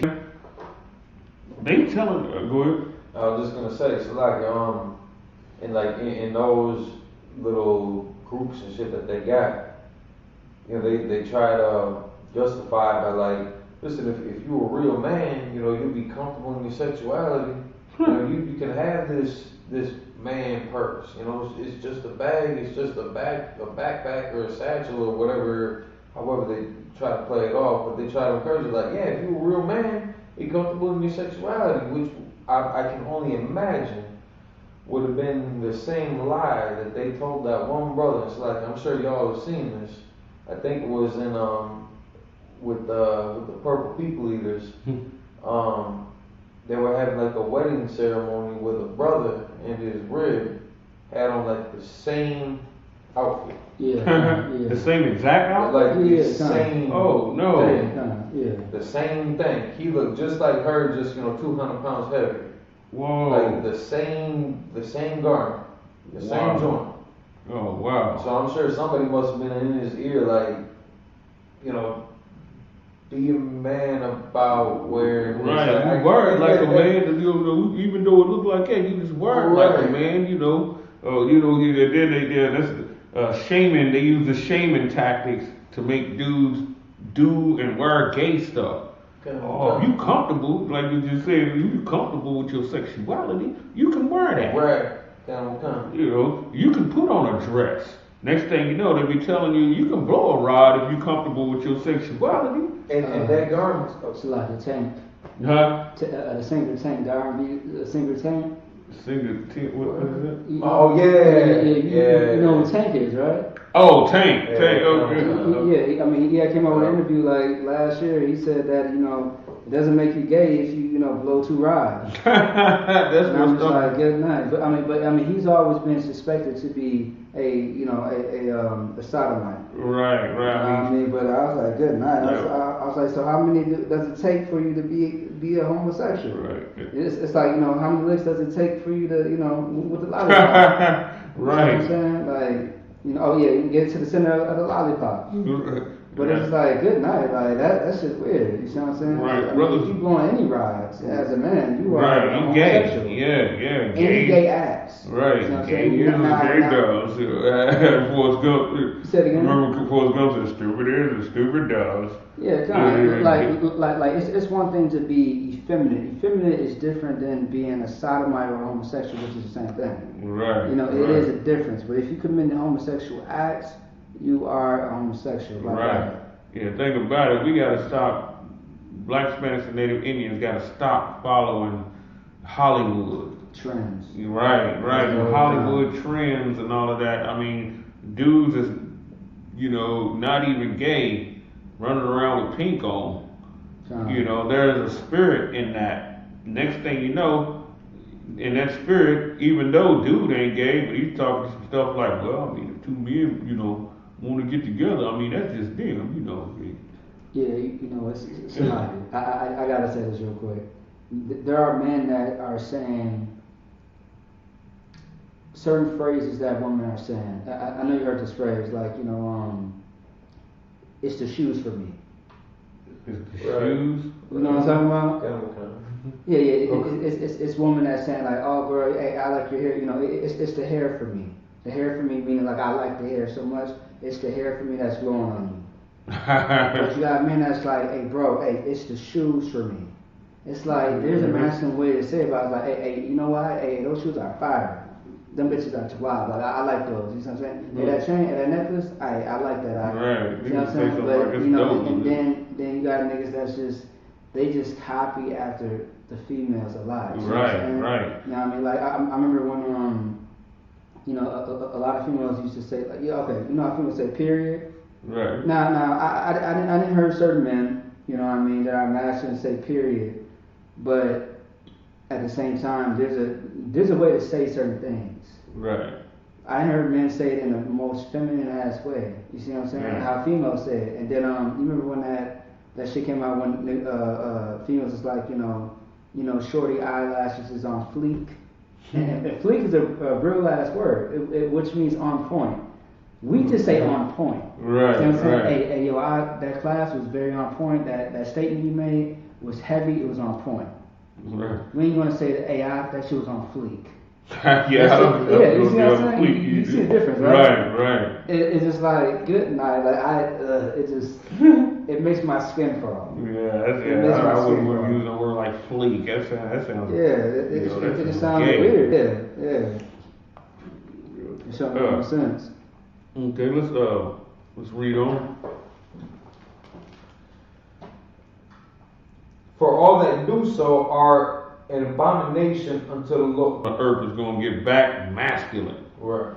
And that masculinity is going to melt into other societies also, to where they're going to be clowning each other for wearing something that look gay.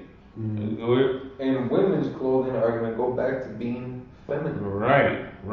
Yeah, exactly. They're both like saying, try to walk around with them same fatigues and big old hoodies and Right. They ain't gonna be making no girly fatigues. Right. And all of that, because that's what they try to do too. Try to make girls run around like who's Aaliyah? Wasn't she used to run around with some camouflage on? And it's a lot. I mean, if it's built for a woman, ain't mad at that, but they're not like they ain't gonna try to rock our style of clothing, like the fatigues that we wear for combat, for camp, for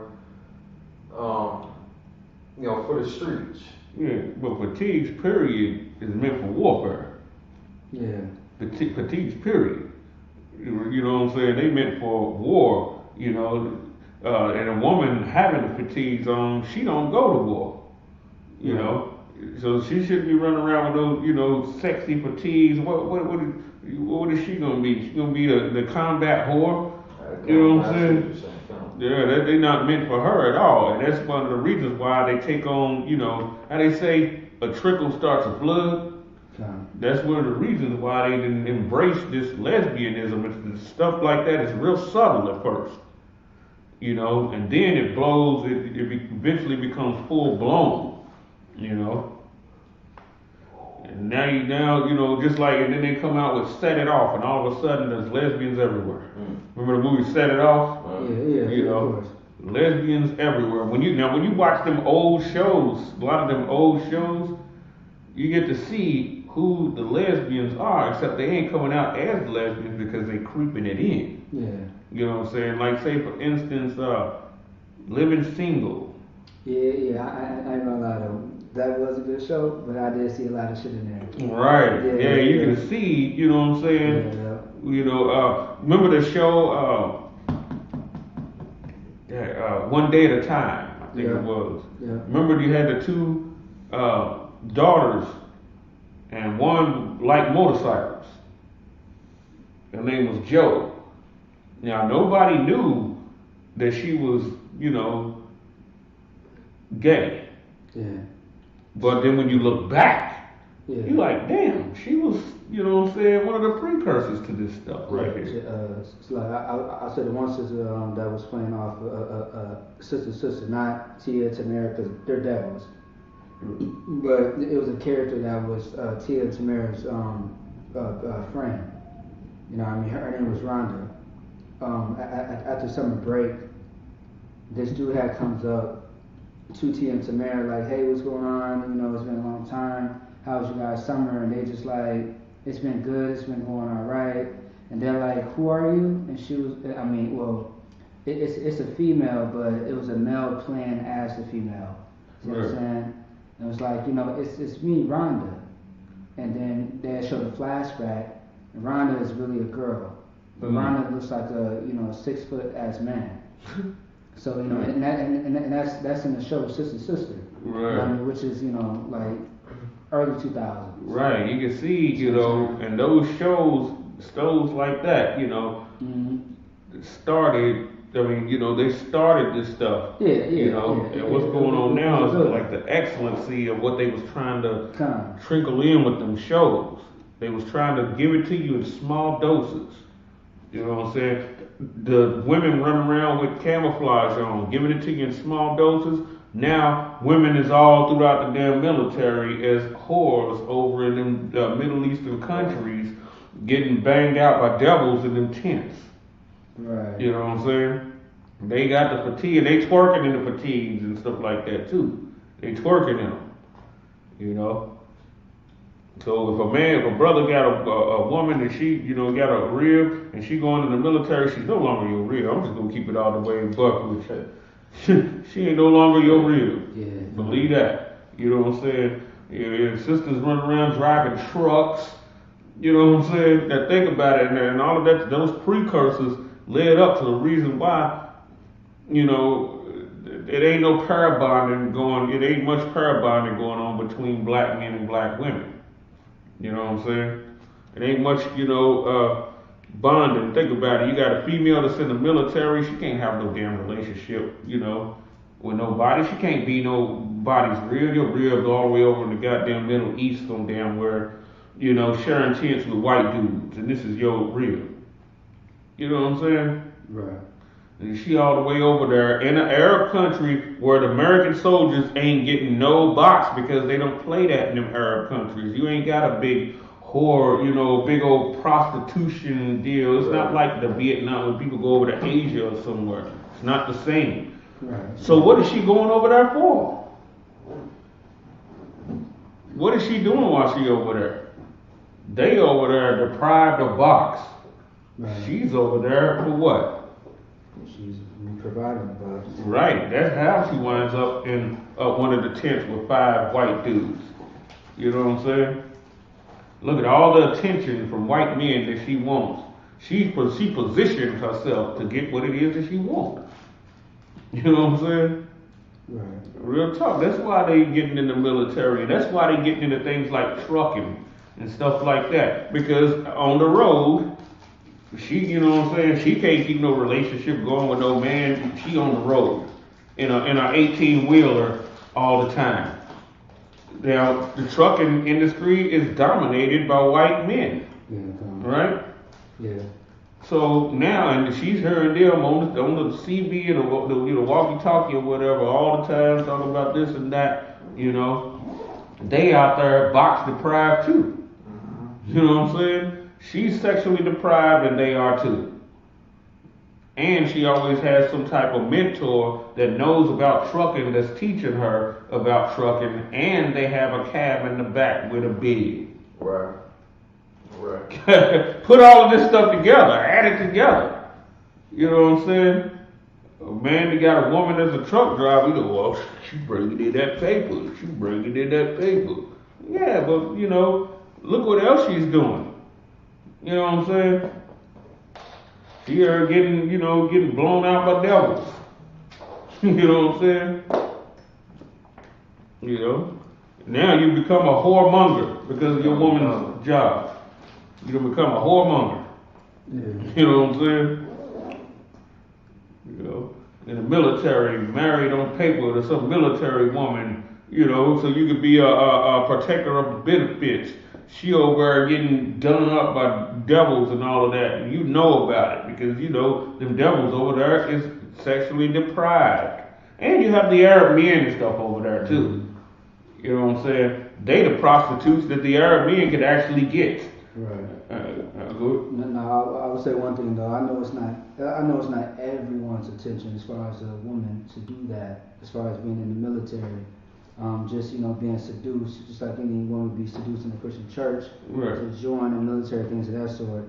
Now, you know, there are famous stories about sisters who just genuinely want to fight for their country, not knowing that this is not their country, and they get, you know, killed, raped, molested, then it's ruled as a suicide. Right. Yeah, but a lot of them sisters, when they go in and they see what goes on, because they're certainly not the only one there. They see other sisters get trains ran on. You know what I'm saying? That would make a person leave that, and because they finding out it's not what they thought it was. You know what I'm saying? They see sisters getting gangbanged and stuff like that. If she a decent sister, she'll leave that. She will get out of there. She will, you know, she'll realize that this is not really fighting for your country. For one thing, she's not going. When they sit there, you know, she's not gonna be good in warfare. She's seeing people getting blown up and stuff like that. You know, blown to bits and all of that. Is she gonna go out, you know, and fight? No, she's not gonna be, you know, she's not gonna be good for that. She's not built for that. You know, get their heads blown completely off, and you know what I'm saying, and little kids getting blown in half. You know. That's a whole nother level of the game right there, on top of the sexual stuff that's going on with the American soldiers, because see, over there, she gonna find out too that it's not like here. You know, nobody goes to jail for rape over there.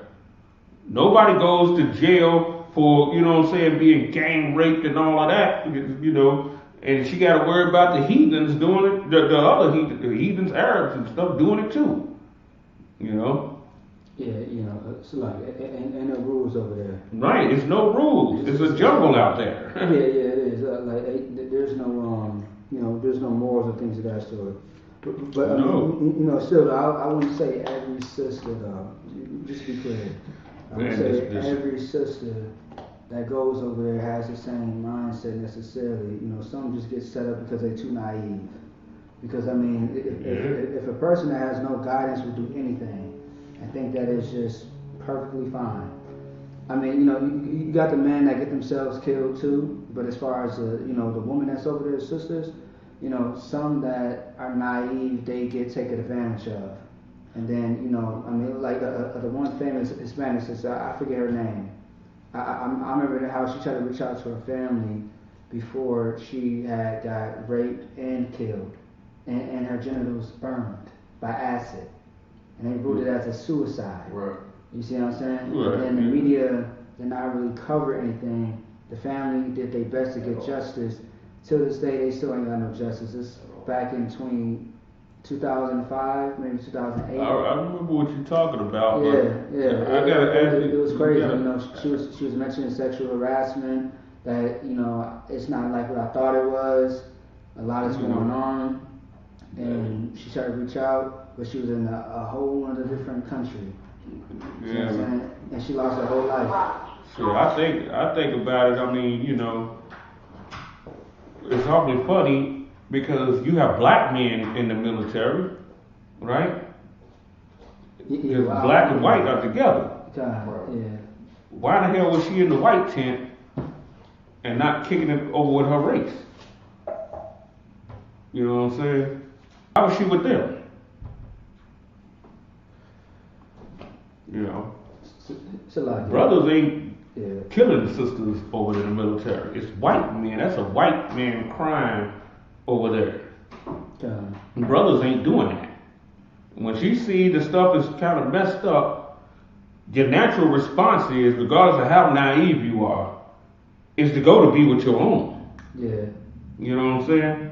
Now, somebody coming in and seeing all of this and still wind up in a tent with white dudes, it's something, you know, it was a desire there. It just went too far. You know what I'm saying? She thought it was just going to be, you know, a train or whatever the case is, you know, just like she done had ran over in the States maybe. You know what I'm saying? Thought it was just going to be something like that. And she realized she was with the devil when they started doing all the evil stuff to her, because to them it wasn't just about the sex. The rage come out in them. The animal come out, the savage. But by that time, it's too late. You know what I'm saying? And they took it too far, and at the same time, too, they know that they're not going to go to jail. You know? So all the rage and demon come out in them. And it's like 5 of them, too. You know? And they automatically thinking, ain't none of us going to confess to this. You know what I'm saying? So it's on. Just like what Amakabab was telling me, Amakabab was saying, because he done been in the military, he's seen it. He's like, man, the brothers be over deprived. Yeah, of course. Because the sisters be wanting the white dudes. He said he remember many a times, you know, he in the tent and everything, seeing sisters creep out and going over to the white dudes' tents. You know, he said he's seen that many a time. He's like, you know, and then it'd be some of the lamest, ugliest dudes on top of that. He's like, he's sitting there, just imagine how he's feeling. He's like, man, you know, what the hell is up with me? You know what I'm saying? That's not what they joined the military for. You know what I'm saying? They want to be close to who they want to be close to. You know? Saying he done seen, you know, many of, you know, that like if they do hook up with a brother and a brother get deployed and go somewhere else, say they with a white dude right after that. I'm like, wow. Sometimes it be the brother springing.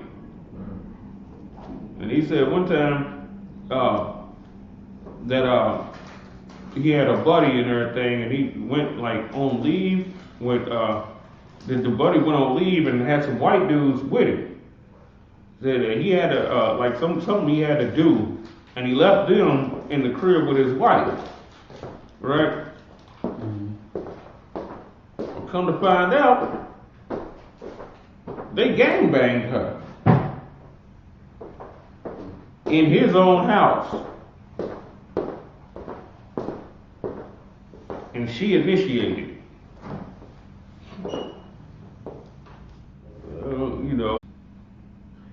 But he answered and said, It is not meet to take the children's bread and cast it to the dogs. Now this was the woman, the heathen woman that wanted her daughter healed. Mm-hmm. And Christ said it's not meet to take the children's bread and cast it to the dogs. Did this woman have faith? Yeah, she did. Go ahead. Oh, what was it? Did this woman have faith? Yeah. You know what I'm saying? But she was not able to roll with us at all. Now, why did Christ heal her? Because if all of these nations is going to be our servants, then they can't be sick. Hell, they got, hospitals and stuff for us right now in this kingdom, right? Mm-hmm. Hell, let a football player get injured, let him break his leg. They got high-tech technology to get that leg fixed and get him all the way back together to hop right back up on that football field, right? Yeah, okay. So if the nations is going to serve us, because people always ask that question, well, if she a heathen, why did Christ heal her? Christ's going to heal a bunch of heathens. Why? So that they can serve the nation of Israel. You don't make too good of a servant if you sick and broke down, right? Go ahead. Verse 26, it's like verse 27. And she said, True, Lord, yet the dogs eat of the crumbs which fall from the master's table. Yeah, so all the heathens are going to be approaching us like this. She also knew her place. Right, exactly. Just like the heathens all the other heathens is going to know their place. Right. This woman is in the scripture because she was one of the first ones back there to really know her place. Right. Let's go to Revelations 22 and 2.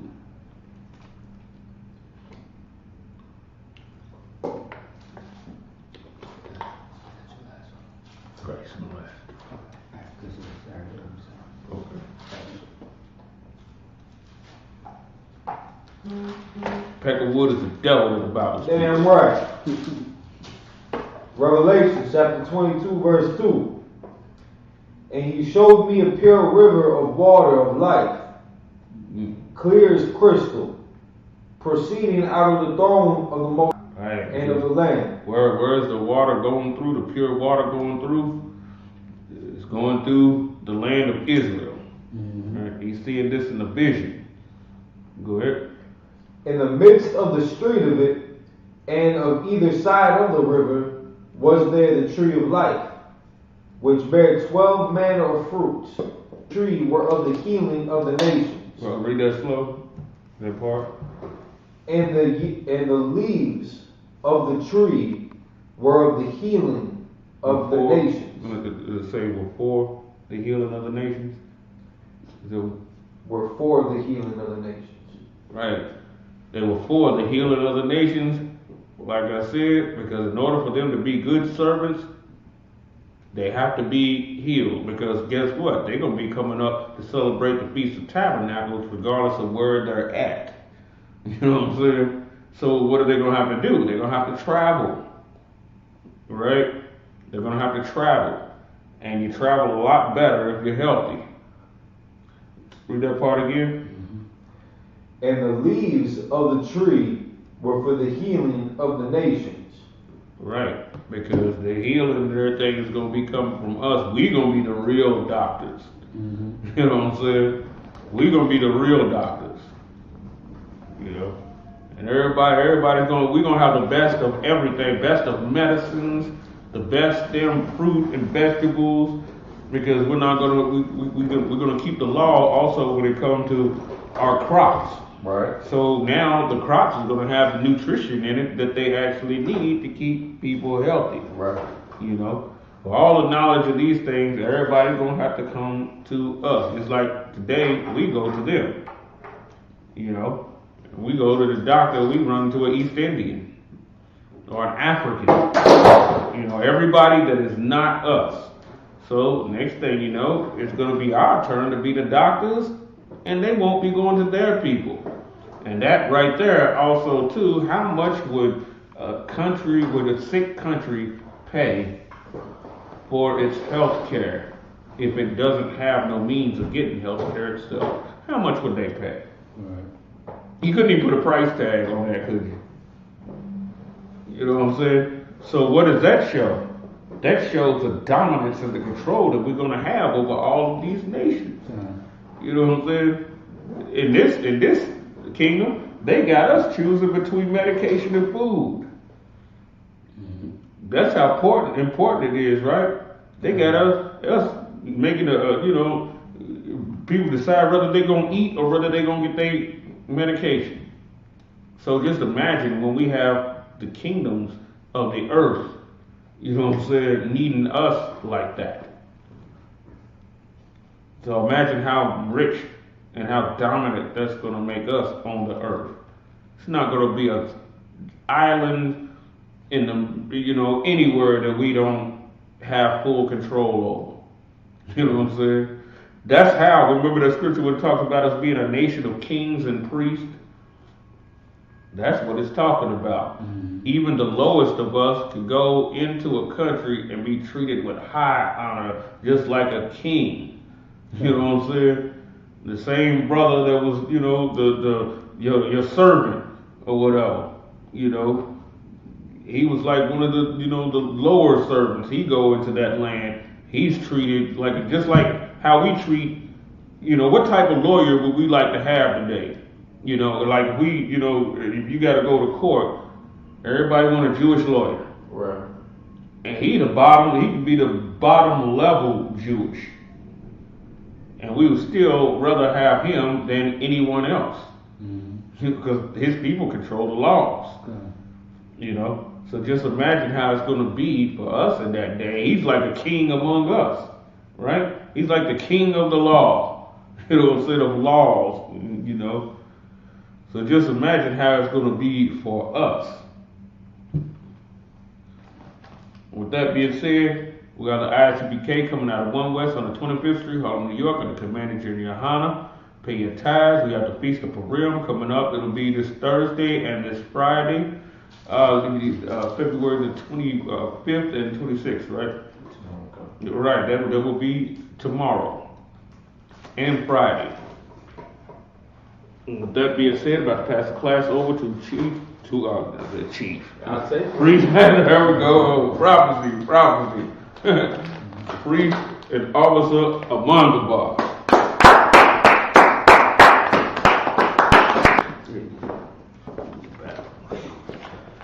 I.S.U.P.K security announcements. Well, the I.S.U.P.K started out of 1 West on the 25th Street, Harlem, New York. Rule for new brothers and sisters. When a new brother or sister comes into the school, they're here to shut themselves to the world. If they need transportation, the teacher will arrange it. After 6 months, if a brother or sister has an interest in a particular person, he or she must get permission from the head to speak to a brother or sister. There's another 6 months in which the brother and sister will court each other. After this 6-month period, the brother and sister will get permission from the head to marry. Tithes, which is a commandment. Numbers, chapter 18, verse 21, and Malachi, chapter 3, verses 8 through 10. Means tenth in the Hebrew, ma'ashra. 10% of every penny of any increase the Most High gives you, give to the Treasury Department to teach it. Priest fund. Free will offering for priests, not mandatory, whatsoever amount you would like. The two main options that you can utilize to pay your tithes or donations is you can either go to ISUPK.com, scroll down to the Donate Now button, and commit your funds and your donations, your tithes that way. Or you can go to, if you got the Cash App, $1 West Tithes. If you're in the Midwest area, if you're in Minnesota, you can go to $UPK Minnesota. Upcoming holy convocations, as Adawan said, we got the Feast of Purim coming up tomorrow night at sundown. So I should say tomorrow at sundown until Friday at sundown. So get in touch with whatever location you're in. You can go to ISUPK.com again, go to the contacts page, find out the nearest school to you, and get in contact with that school, that location, and see how the event's getting planned out. And we also have the Passover coming up in April 24th. We're going to be down in Texas, in Houston, Texas, at the B&H Ranch. So again, get in contact with the school near you. Start making your travel arrangements, your lodging arrangements, saving your money, so that we're all set. And any brother that wants to be a trooper in the school, start wearing all black. That means your boots, your shirt, your pant, your headband, and your scarf. And with that, upon Yakudam, which means turn face to east, we're going to say the Lord's Prayer in Hebrew. Abanawa, Shabbat Shemayim, Kodash, Hayah, Shemka, Yahweh, Alakaka, Taba'a, Batazaka, Hayah, Aisha, Barakaza, Kawa, Hayah, Ashemayim, Ladanana, Lakam, Kal, Yawam, Wasalakna, Kabawakna, Wasalakna, Kabawakna, Wala, Abiyana, Badasawon, Abo, Abashayna, Mayan, Rai, Hayah, Laka, Amalakwa, Wa'ala, Watapa, La'ulam, Aman. Lord's Prayer in English. Our Father, which art in heaven, hallowed be thy name. Yahweh, thy kingdom come, thy will be done, in earth as it is in heaven. Give us this day our daily bread, and forgive us of our debts, as we forgive our debtors. And lead us not into temptation, but deliver us from evil. For thine is the kingdom, and the power, and the glory, forever. So be it.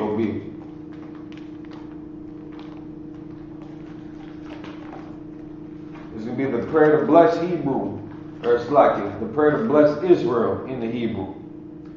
Yahweh Shem Yahushai, Raklana, Wayashah, Wahabaya, Sapari, Barak, Rafa'ah, Magan, Hagan. At this time you can say the name of a loved one once, everyone repeats that name once. If you're following us on YouTube or on Facebook Live, you can always type in the name of a loved one and we'll send them prayers up also. I.S.U.P.K. Minneapolis. I.S.U.P.K. Minneapolis. I.S.U.P.K. Kentucky. I.S.U.P.K. Kentucky. Kapashiala. Captain Kapash. Napatazar Alabama. Ardell Cook. Tiffany Cook. Todd Hall. Cash Puckett.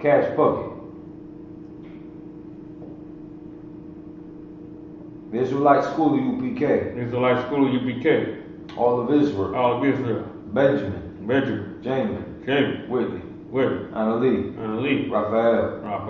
The McIntosh family. Christopher Hill. Young man B.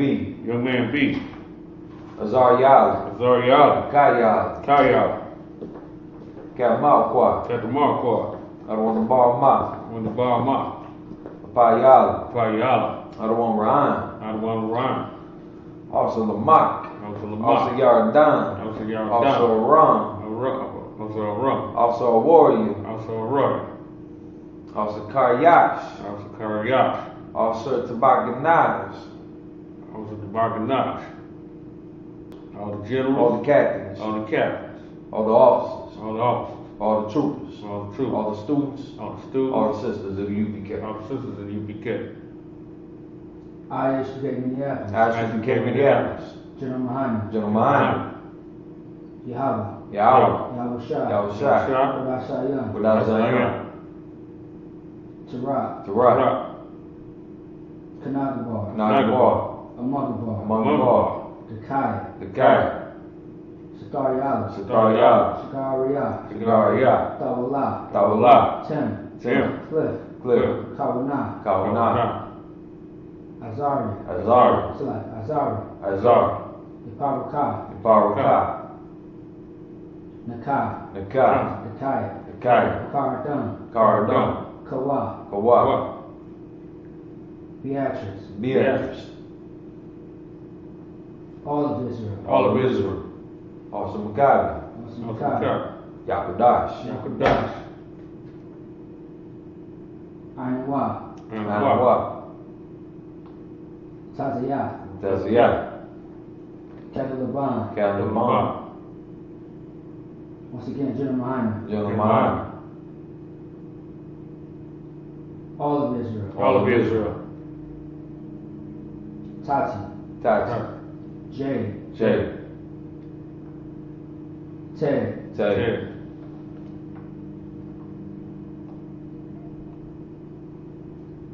It's like we got anybody on Facebook or YouTube? As far as I see, All of Israel. All of Israel. All of Israel. All of Israel. All of Israel. All of Israel. Ba'Shem Yahushua. Dua Rahman. Lord, bless Israel in the English. Lord.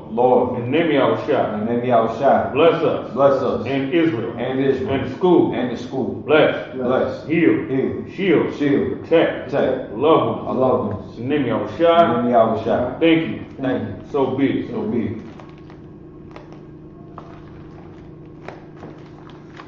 Blessed are you, Yahweh. King of heaven and earth. And all things living. Yahweh. In the name of Yahushua. Let's do it now. Right now. Saying evils and curses. Punishment and destruction. To the heathen. That speak against us. Thy prophets. The teachers. The princes. Priests. Israelite brothers. And the school. Saying evils. And curses. And punishment. And destruction. To the heathen. And shake loose the treasure. Of the rich of Israel. That refuse to give to the school. Force their riches. Into thy sanctuary. And evils and curses. And punishment and destruction. To the Edomites. And the nation. And the drug dealers. The court system. Prison system. Planned Parenthood. All the governments of our enemies. Amalek synagogues and armies. Roman Catholic Church. The Pope. Islam. Christianity. Catholicism. Militia. Ku Klux Klan. Every nation. Skinheads. Pascomatazzi. Gay movement. The lesbian movement. Spies. Workers of witchcraft. National Space Program. Army. Navy. Air Force. Marines. Wall Street. Open up the internet. And the airwaves. And the cable access channel. And the radio channel. Convict the spirit of any of thy people that seek to stop us. And bring swift destruction to all the heathens that stand in the way. Will try to stop us.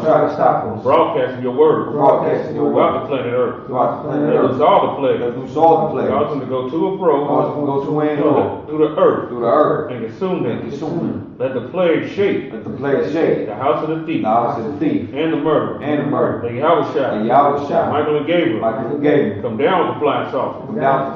Punish all the heathen that come up against us as we speak thy word. Cause it to be known by all that is the angels that have done it. Cause it to be spread through the media throughout the whole world. Cause them to shake at thy coming. In the name of Yahushua. Thank you always. So be it.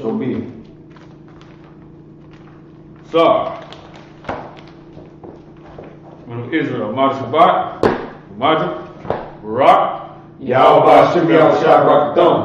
Yazmatah, courtesy salute to the sisters. Men of Israel, Ma'at Shabbat, Majah, Barak, Yahweh Shemar Ba'Shem Yahushua. Yazmatah, class dismissed.